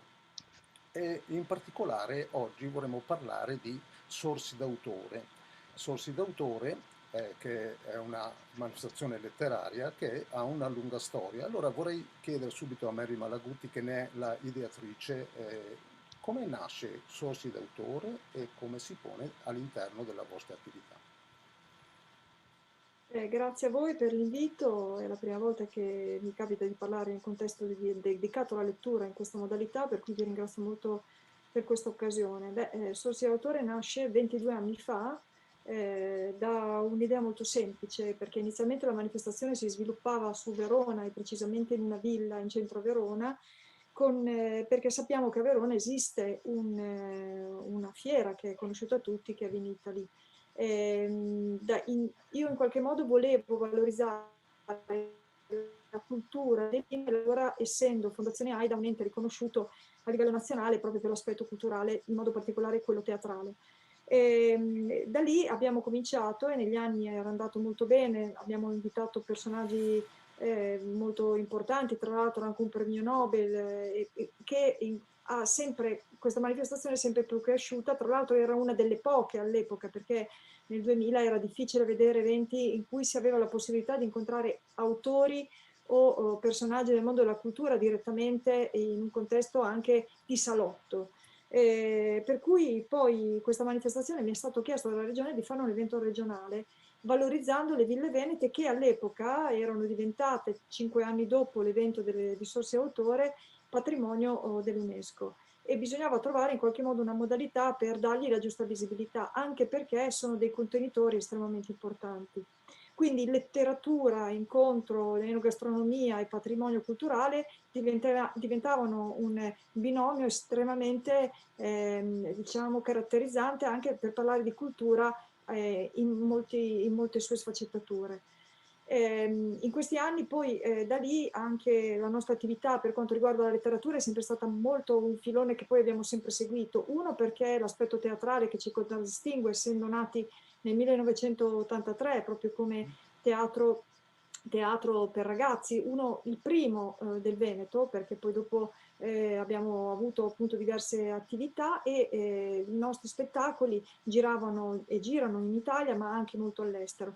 E l'aspetto della lettura e quindi legata ad un libro per noi diventava molto importante, per cui lavorare sul libro per farne poi diventare una drammaturgia teatrale per noi diventava estremamente importante. E da lì abbiamo continuato sapendo che la lettura diventava sempre un aspetto molto importante, forse perché poi è una cosa molto cara a me, perché io amo molto circondarmi di libri, ascoltare gli autori e sentire le loro storie, quindi forse è stato un po' quello quando io poi sono arrivata in AIDA che ho dato un po' questo imprinting. Poi da lì è diventato un progetto regionale e noi ne abbiamo fatto un progetto in cui in questi incontri non solo tu potevi incontrare un ospite importante, un autore importante, ma anche visitare la villa, quindi la possibilità di raccontare la storia di questa villa e poi anche l'elemento del vino che diventa, cioè io ho sempre pensato quando ho pensato a questo evento al momento proprio di un salotto, cioè in cui io mi rilasso e posso ascoltare piacevolmente o della musica o comunque un autore e in qualche modo bearmi di questa bellezza che mi circonda. Quindi in questo contesto è nato Sorsi d'autore. Sono passati tantissimi personaggi, alcuni dei quali sono anche venuti a mancare, penso a Monicelli che poi ci ha lasciato tanti anni fa, oppure penso a tanti altri personaggi che poi ho avuto il piacere di conoscere e di ascoltare. Io amo molto sentire la storia che ci sta dietro a queste persone.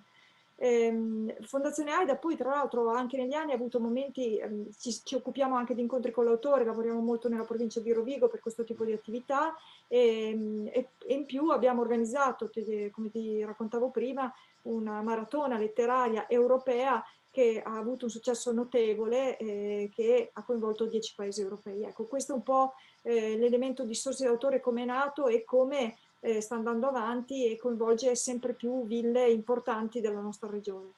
Certo. Sempre questo sguardo molteplice, no? Anche il fatto di andare nelle ville che sono dei luoghi non solo di bellezza, ma che sono stati anche luoghi di lavoro, dove c'è anche un pensiero architettonico, un modo di vivere, no? Com'è il pubblico che vi segue? Cioè, tutto locale, viene da fuori, ritorna nelle varie edizioni, ci sarà un pubblico sicuramente dopo 22 anni storico, ma anche qualcuno di nuovo che si rinnova. Vediamo se a questa domanda facciamo rispondere il direttore organizzativo Leonardo Sartori. Prego. Ma sì, guarda, io tanto buongiorno a tutti, buongiorno Oreste. Guarda, per farla breve, la forza secondo me anche dell'idea di Sorsi d'autore, sempre riferendoci all'ambito della promozione della lettura, perché di questo un po' è il tema centrale anche della nostra chiacchierata di oggi, è proprio il fatto che riusciamo ad intercettare pubblici diversi e con questo poi vengo anche a quello che è il pubblico che solitamente, quello che è affezionato, quello nuovo, quello che si ricambia nel corso di questi 20 anni, insomma, è veramente vario, sia in termini di territorialità, perché non abbiamo solo persone che frequentano, diciamo, il proprio territorio, quindi veneti che girano il Veneto. Abbiamo anche persone che vengono da fuori regione, che d'estate è facile anche intercettare magari qualche flusso turistico. Le ville venete sono un patrimonio, insomma qualcuno chi vorrebbe, e sarebbe anche corretto farlo, no? Paragonare al giro che si fa nei castelli della Loira, insomma le potenzialità in realtà ci sono tutte. Si tratta solamente di fare come da anni la regione, che è il nostro principale partner, ma noi stessi, anche in energie e risorse economiche e di sostenibilità stiamo facendo sul territorio, di continuare su questa strada di investimento e cercare di profondere sempre più energie sia finanziarie e economiche che anche di idee, di intenti, perché si tratta proprio di valorizzare il territorio. Sentite, volevamo fare due parole sulla edizione di quest'anno. Va bene? Sicuramente la programmazione è stata complessa quest'anno in modo particolare perché gestire il pubblico, assicurare che il pubblico potesse entrare in sicurezza con tutti i criteri che ci vengono imposti non è stato semplice, ha richiesto a noi un impegno organizzativo superiore rispetto alle altre volte. Però con un'esperienza che ci siamo un po' portati dietro, che è stata che l'anno scorso purtroppo abbiamo deciso di non fare la manifestazione nel modo usuale, ma di farlo come podcast.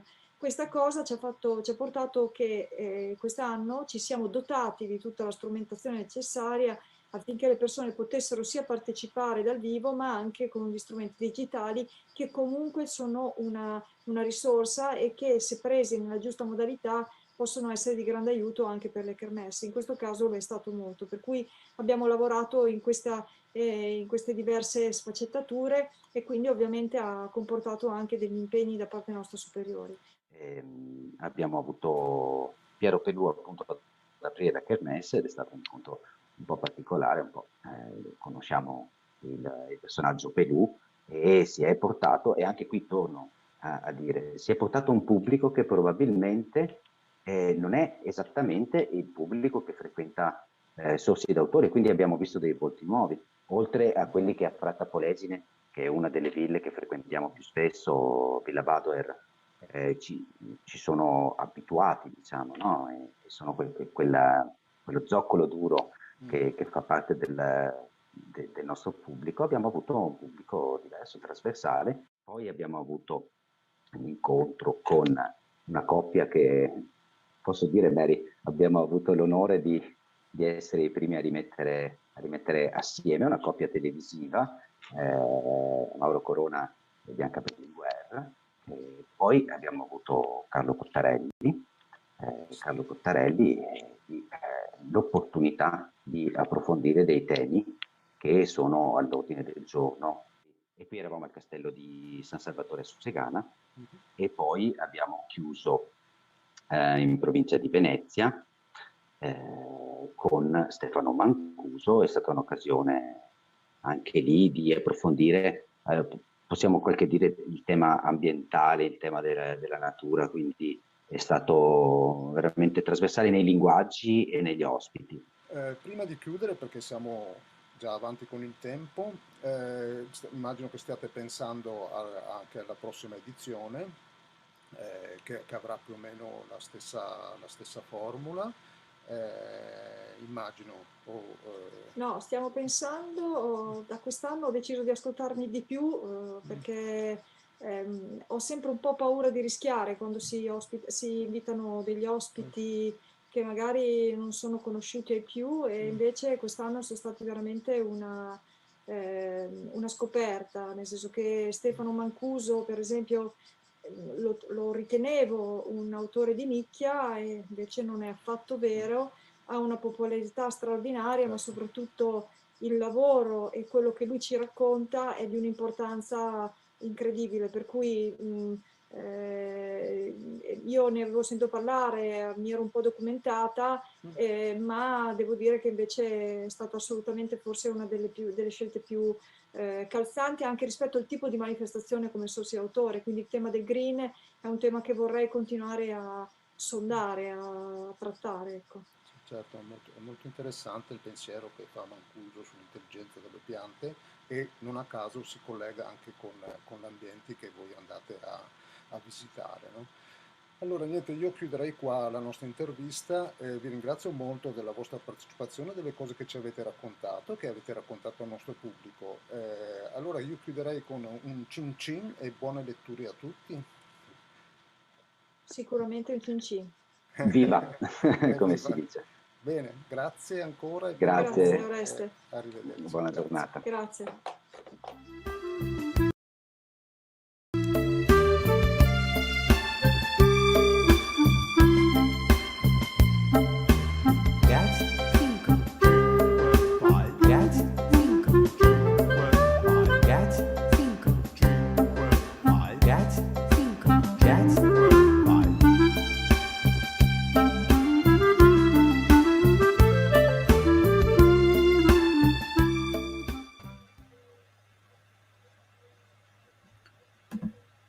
Bene, allora ringraziamo ancora Mary Malagutti e Leonardo Sartori, che da Verona ci hanno parlato di questa manifestazione che è itinerante, come avete sentito, e che si svolge in più ville venete.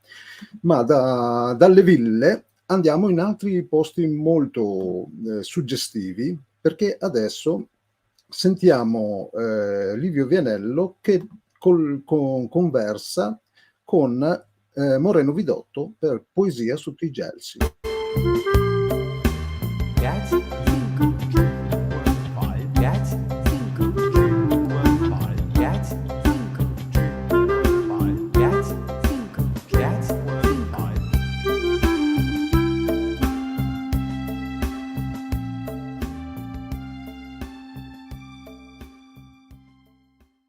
Saluto e ringrazio Moreno Vidotto, che da alcuni anni, 5 anni, organizza a Salgareda, in provincia di Treviso, la rassegna Poesia sotto i gelsi.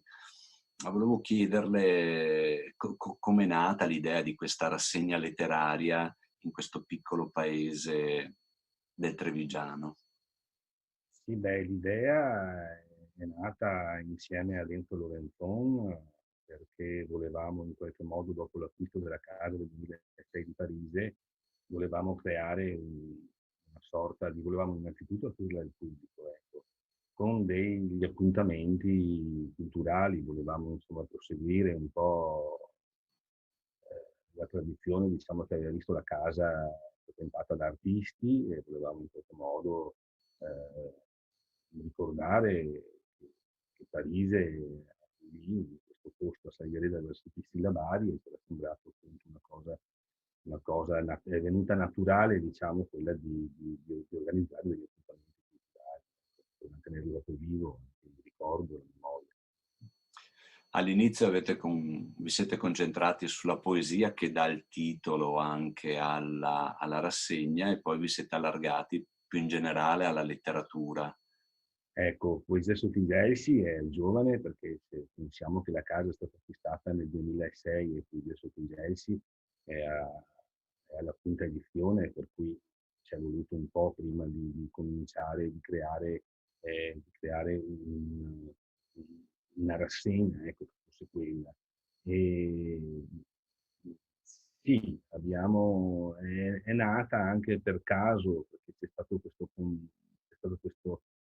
questo contatto con Elio Pecora che volevamo invitare a Sagareda, e lui si era reso disponibile, però in quel momento lì abbiamo pensato appunto di creargli intorno altri appuntamenti.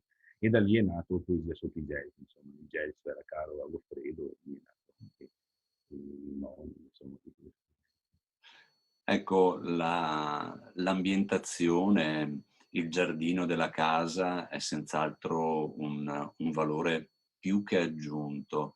La casa, diciamo la casa di Goffredo Parise, la casa museo, è a Ponte di Piave, però la casa che voi avete acquistato è la prima casa che lui ha acquistato sulle rive del Piave, ed è un luogo che ha una suggestione molto grande, cioè al di là della suggestione letteraria, no? Lui ha scritto i sillabari all'interno della casa, ma è un luogo, il giardino, ma la casa stessa, che ha senz'altro un valore aggiunto. Sì, è innegabile che potenzialmente in quel luogo si può fare di tutto, insomma. Io vedo anche chi arriva, l'artista, l'intellettuale che arriva, che insomma subito ama il posto, insomma, è un po' quello che succede a tutti. Per cui, ripeto, potenzialmente la casa potrebbe veramente fare molto di più di quello che fa.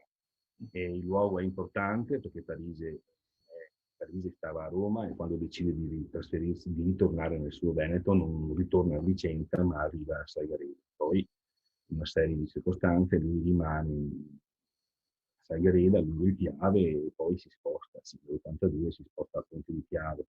Come hai detto bene, la casa di Ponte di Piave è la casa ultima dove lui muore, la casa donata al comune, l'archivio, che è meta degli studiosi o comunque chi dice l'archivio con le lettere e tutto. E ripeto, sì, la casa di Sagareda è innegabile che abbia un suo fascino e che potenzialmente possa dare molto di più di quello che dà. Qual è il problema? Il problema è che non ho mai fatto, cioè la nostra non è un'associazione, siamo privati e come privati non abbiamo quei contributi che magari qualche associazione può avere. Per cui diciamo che a parte le serie, a parte il comune, la collaborazione con i comuni di Ponte di Piave e di Sagareda non abbiamo finanziamenti. Questo crea, naturalmente. Questo però non toglie che ci sono stati poeti, autori importanti o comunque presenti in rassegna e di cui siamo molto contenti e onorati. L'edizione di quest'anno è cominciata a giugno, quando si era ancora sotto qualche restrizione, e adesso continuerà per l'estate. Se ci vuol segnalare qualche appuntamento. Sì, hai detto bene perché noi abbiamo iniziato, cioè io ho già, è difficile a volte spiegare agli autori che stanno dicendo che dovrebbero fare qualcosa. Io non ho mai negato lo spazio a nessuno, però sono tanti gli autori, più o meno, che vogliono presentare qualcosa in casetta. Noi abbiamo aperto non solo la poesia, ma abbiamo aperto anche la letteratura in genere, perché abbiamo anche che non necessariamente di poesia, e quest'anno la rassegna eravamo in tempo di Covid, per cui non era ancora certo se si poteva farla o meno, per cui si è deciso di non produrre in cartaceo, per cui siamo andati avanti un po' a vista, per cui di volta in volta gli appuntamenti che erano già potuti vista lo scorso anno e siamo riusciti a portarli avanti. avevamo fatto un calendario che finiva a metà luglio, adesso lo proseguiamo perché il 31 abbiamo un altro appuntamento con 2 autori vicentini, questa volta di prosa, che è Marco Crestani e Arianna Franzagna. Poi andremo al 21 di agosto che omaggeremo una nostra amica mia, una poetessa di Sagliareda, Bianca Lorato. Passeremo poi al 28 che omaggeremo Enzo Lorenzon, che è stato il papà della casetta. Voglio dire che questa avventura anche mia non sarebbe mai iniziata. Insomma, che è lui che abbiamo l'acquisto della casa. E poi l'appuntamento, tra virgolette, quello più importante forse è il 4 settembre, che avremo nuovamente la Ronzani. La Ronzani pubblica questa collana, questa casa editrice vicentina ha una collana di poesia, per cui avremo Matteo Bercesi che presenterà i poeti. Poi ci sarà uno scrittore che si esercita, un appassionato di Niccolò Parise, che si esercita nei racconti e che il 5 di settembre verrà in casetta e ci proporrà i suoi desideri esauditi, lui è Marco Carlotto. E poi finiremo con il 19, domenica 19 settembre, con Francesco Crosato, che ci presenterà il suo ultimo romanzo Celestino, e questo è in collaborazione con Carta Carbone. Ecco, questo sarà un appuntamento e questo ritengo sia l'ultimo appuntamento legato a Francesco Pugliesi, che ha visto per il passato autori proprio di poesia così. Abbiamo ospitato Elio Pecora, abbiamo ospitato Gianmario Villalta, abbiamo ospitato più volte Luciano Cecchinel, abbiamo ospitato lo scorso anno Nicoletta Di Boia, nel senso poeti nostri come Fabio Franzino, Ivan Crico e Paolo Ruffilli, per dire, insomma, così. E anche, ripeto, e anche poeti nostri, mi riferisco a sempre Fattorello, che è molto bravo, mi riferisco a Lio Gemignani, mi riferisco a tutti questi nomi, insomma, che cerco di mettere insieme e di creare una rassegna che sia aperta a tutti, ecco, per tutti. La casa, ripeto, deve essere per tutti.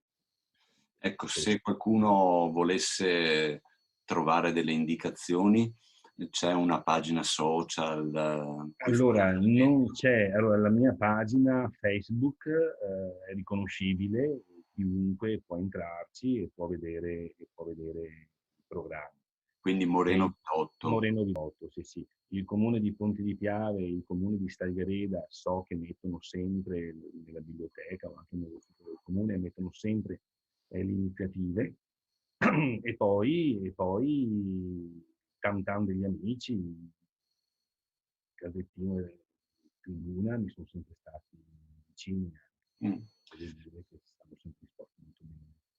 Bene, allora diamo appuntamento agli amanti della poesia, ma della letteratura più in generale, alla casetta di Parise sul greto del Piave, e buon lavoro.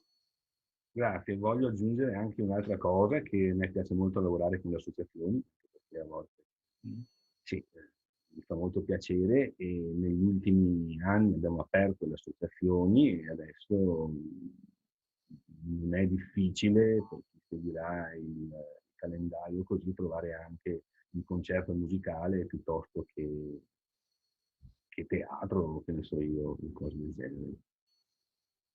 Bene, quindi lo teniamo presente come spazio anche di collaborazioni. Se qualcuno c'è un progetto che mi è stato presentato che è anche interessante, perché stiamo sempre parlando comunque di cantautori che uniscono la letteratura, e allora non è poi la possibilità di poter fare 2 o 3 concerti magari concentrati in un unico fine settimana, è una cosa che si può, cioè che si potrebbe fare, ecco, non impegnerebbe risorse di questi.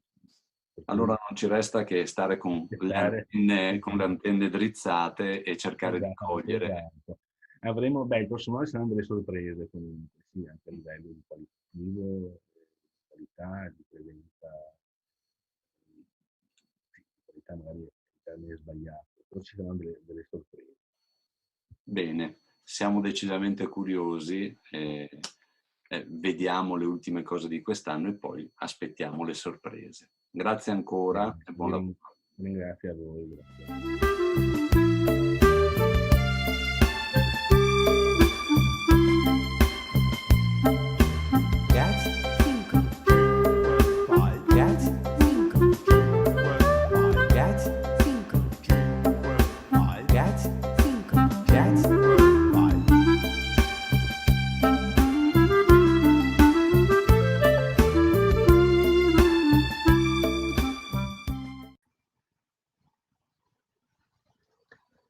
Siamo ormai giunti quasi al termine di questa carrellata tra le manifestazioni letterarie, questi racconti dal territorio veneto, ma ultimo, ma non meno importante sicuramente, un festival internazionale, Incroci di Civiltà, organizzato dall'Università Ca' Foscari proprio nella mia città, Venezia.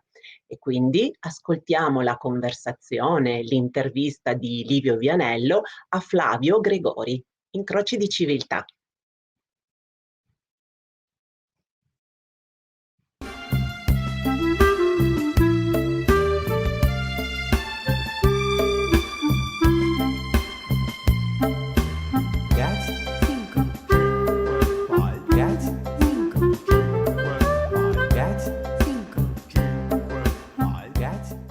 Buongiorno a Flavio Gregori che dirige la manifestazione letteraria Incroci di Civiltà. Buongiorno. Buongiorno, se ci vuol raccontare un po' qual è il progetto di Incroci di Civiltà. Sì, allora Incroci di Civiltà è una manifestazione letteraria nata nel 2008 in occasione di un anniversario del cinquantenario della Dichiarazione dei diritti dell'uomo e che da quella dichiarazione ha preso il proprio spunto per diciamo, cercare di far vedere, far sentire a Venezia autori letterari provenienti da tutto il mondo che fossero interessati a parlare dei temi appunto della civiltà, del dialogo fra le culture, dello scontro anche fra le culture, nell'ottica di una ridefinizione dei rapporti fra le culture che a quel tempo, forse più di adesso, ma il tema rispunta fuori sempre, a quel tempo veniva declinato nei termini dello scontro delle civiltà, il famoso saggio di Samuel Huntington che poi aveva costituito l'ossatura ideologica delle guerre che l'Occidente aveva fatto nel Medio Oriente a partire dai tragici eventi delle Torri Gemelle nel 2000, e poi appunto l'invasione dell'Iraq, l'intervento in Afghanistan. In buona sostanza, una manifestazione che non aveva nessun interesse di tipo geopolitico in senso stretto, non è una manifestazione di studio politico o di relazioni internazionali, una manifestazione letteraria in cui gli scrittori si incontrassero prima di tutto fra loro e poi con i cittadini veneziani o con coloro che volessero partecipare agli incontri, proprio per discutere del loro modo di essere civiltà e di farsi portatori della civiltà. In particolare nelle prime edizioni, ma poi è una cosa che abbiamo, diciamo, è un'idea che abbiamo portato avanti in tutte le edizioni, continueremo a portare, abbiamo cercato spesso scrittori che già nella loro vicenda personale, nella loro esistenza, fossero un incrocio di civiltà, scrittori nati in un certo paese ma poi emigrati in un altro paese e magari addirittura operanti in un terzo luogo o figli di padre, madre, proveniente da nazioni diverse o da lingue diverse, quindi da culture diverse, e ce ne sono molti al mondo. Ecco, questa tipologia di scrittori era quella che ci interessava particolarmente in primis, continuiamo naturalmente a riceverne, ma il principio appunto è quello che gli scrittori dialoghino fra loro e mostrino come il dialogo sia alla radice della civiltà stessa. Oltre a questa ricognizione delle letterature internazionali, c'è anche questa attenzione non diciamo all'immediato, alle ultime uscite degli autori, ma mi pare che ci sia una ricerca di autori che in prospettiva, no, diventeranno forse significativi per la loro produzione.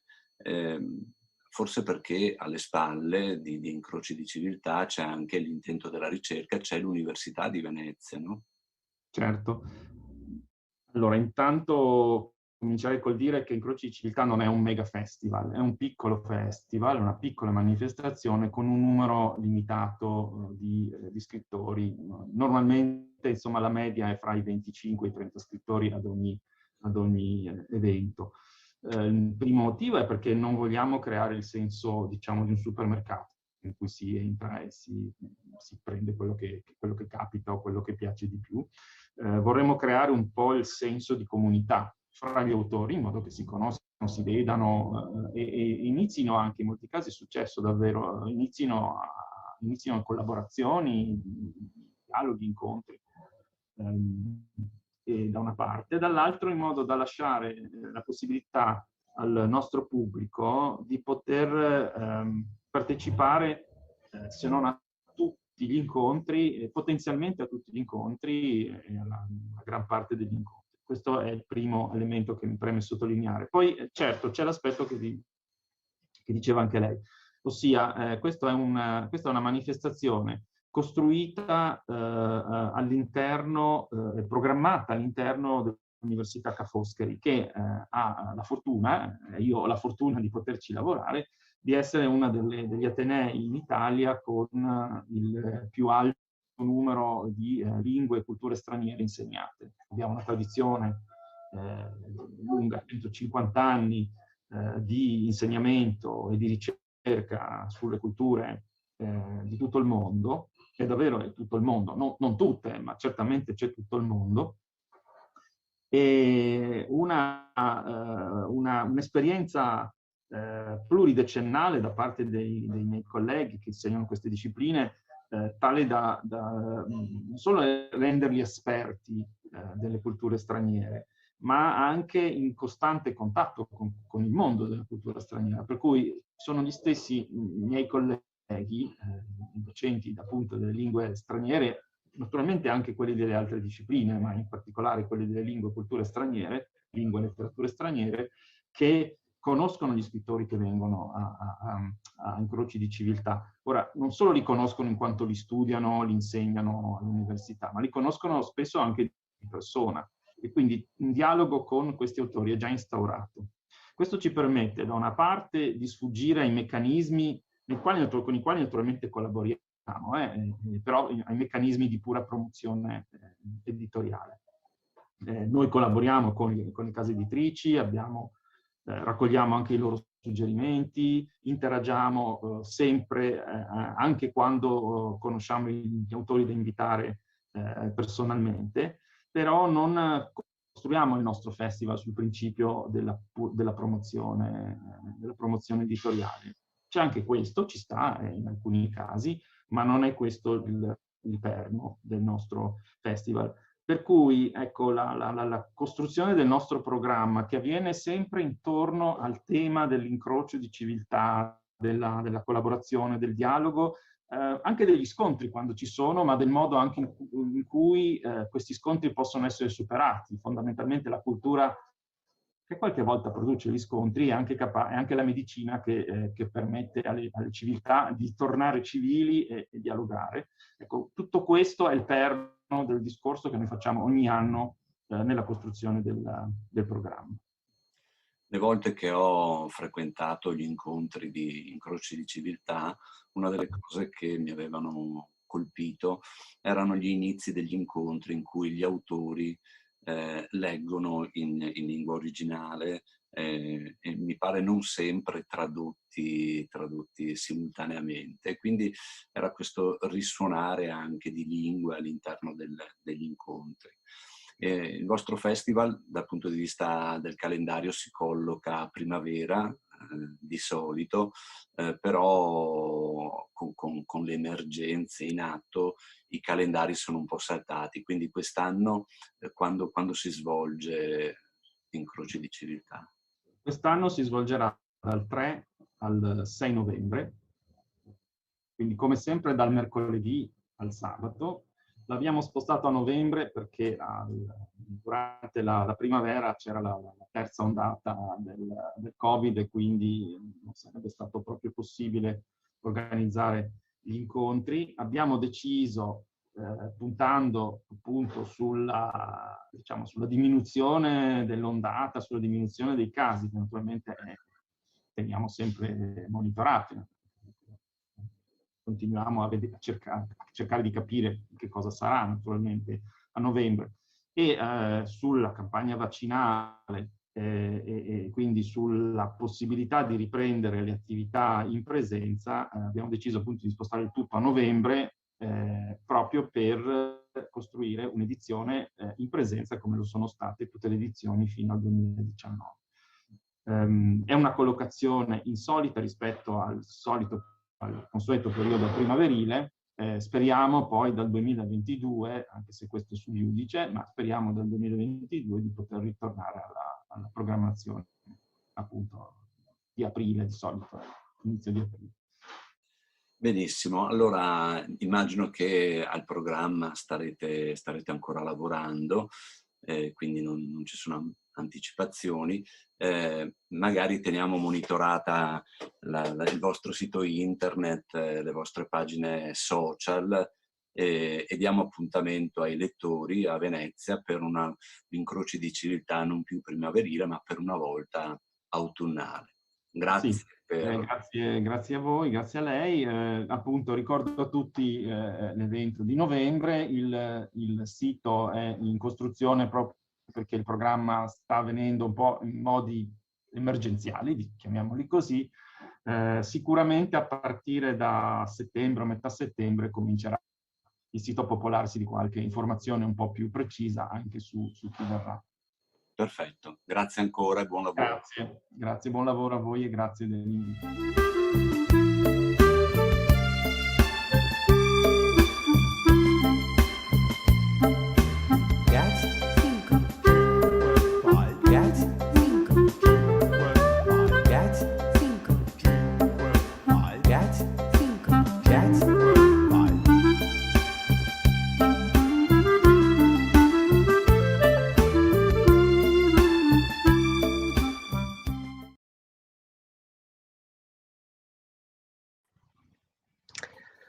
Nell'invitarvi allora a seguire qualcuno degli appuntamenti di cui vi abbiamo parlato oggi in questa carrellata tra le manifestazioni letterarie, questi racconti dal territorio veneto, vi segnaliamo anche i prossimi appuntamenti online in diretta sulla pagina Facebook e sul canale YouTube del Veneto Legge. Quindi vi segnaliamo, segnatevelo anche voi, il 27 agosto ci sarà una diretta sui premi letterari e poi il 17 settembre invece dei contributi sui centenari, quindi Rigoni Stern, Zanzotto e Sonego.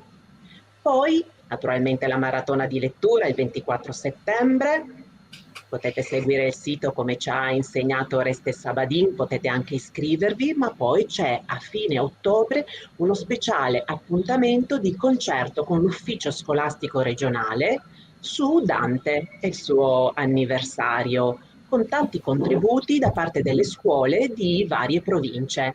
e quindi tenete d'occhio tutti questi appuntamenti. Vi aspettiamo naturalmente. Grazie Marina. Aggiungo solo che nell'ambito sempre della maratona e del riscaldamento per arrivare al 24 settembre ci sarà una serie di letture ad alta voce curata da Leggere per Leggere, che partirà i primi di settembre e finirà appunto prima della data fatidica del 24, distribuita per tutte le province. Ce ne saranno 2 per ogni provincia, principalmente nelle biblioteche di pubblica lettura, ma anche con delle puntate in luoghi speciali come il Museo Grandi Fiumi di Rovigo oppure la Tipoteca di Crocetta del Montello. Bene, passiamo la parola a Livio Vianello per la chiusura di questa mattinata. Benissimo, ringrazio chi ci ha seguito fino adesso. Lo streaming si può riascoltare o rivedere anche online nelle pagine social della maratona.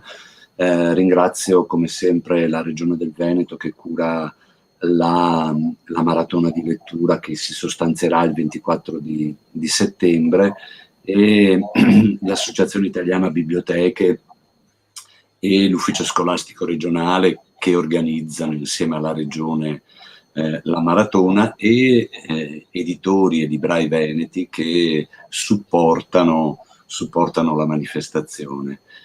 Quindi ringrazio poi naturalmente Marina Zulian e Oreste Savadin che mi hanno accompagnato e ci hanno accompagnato in questo viaggio nelle manifestazioni letterarie in Veneto, un viaggio, naturalmente una ricognizione parziale, perché il panorama è senz'altro molto più ricco, ma speriamo di poter avere altre occasioni per darvene conto. Grazie ancora e buone letture come sempre.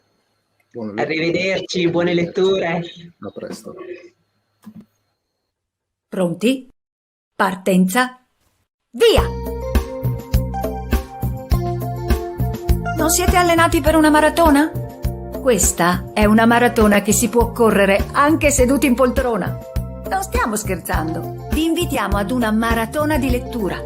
Venerdì 24 settembre il Veneto legge. In tutta la regione si leggerà. Nelle biblioteche, nelle scuole, nelle librerie, negli archivi, nei musei. E chi vuole può organizzarsi a casa con i propri figli o con i propri amici. Bibliotecari, insegnanti, editori, lettori professionisti e volontari, librai, gruppi di lettura scenderanno in pista. Cosa aspettate ad unirvi a noi? Visitate il sito www.ilvenetolegge.it e troverete informazioni dettagliate su come iscriversi alla maratona e ricevere i materiali per prepararsi al meglio. Per arrivare senza il fiatone alla fine della lettura, allenarsi un po' non guasta. Il Veneto legge. Segna la data e seguici passo dopo passo.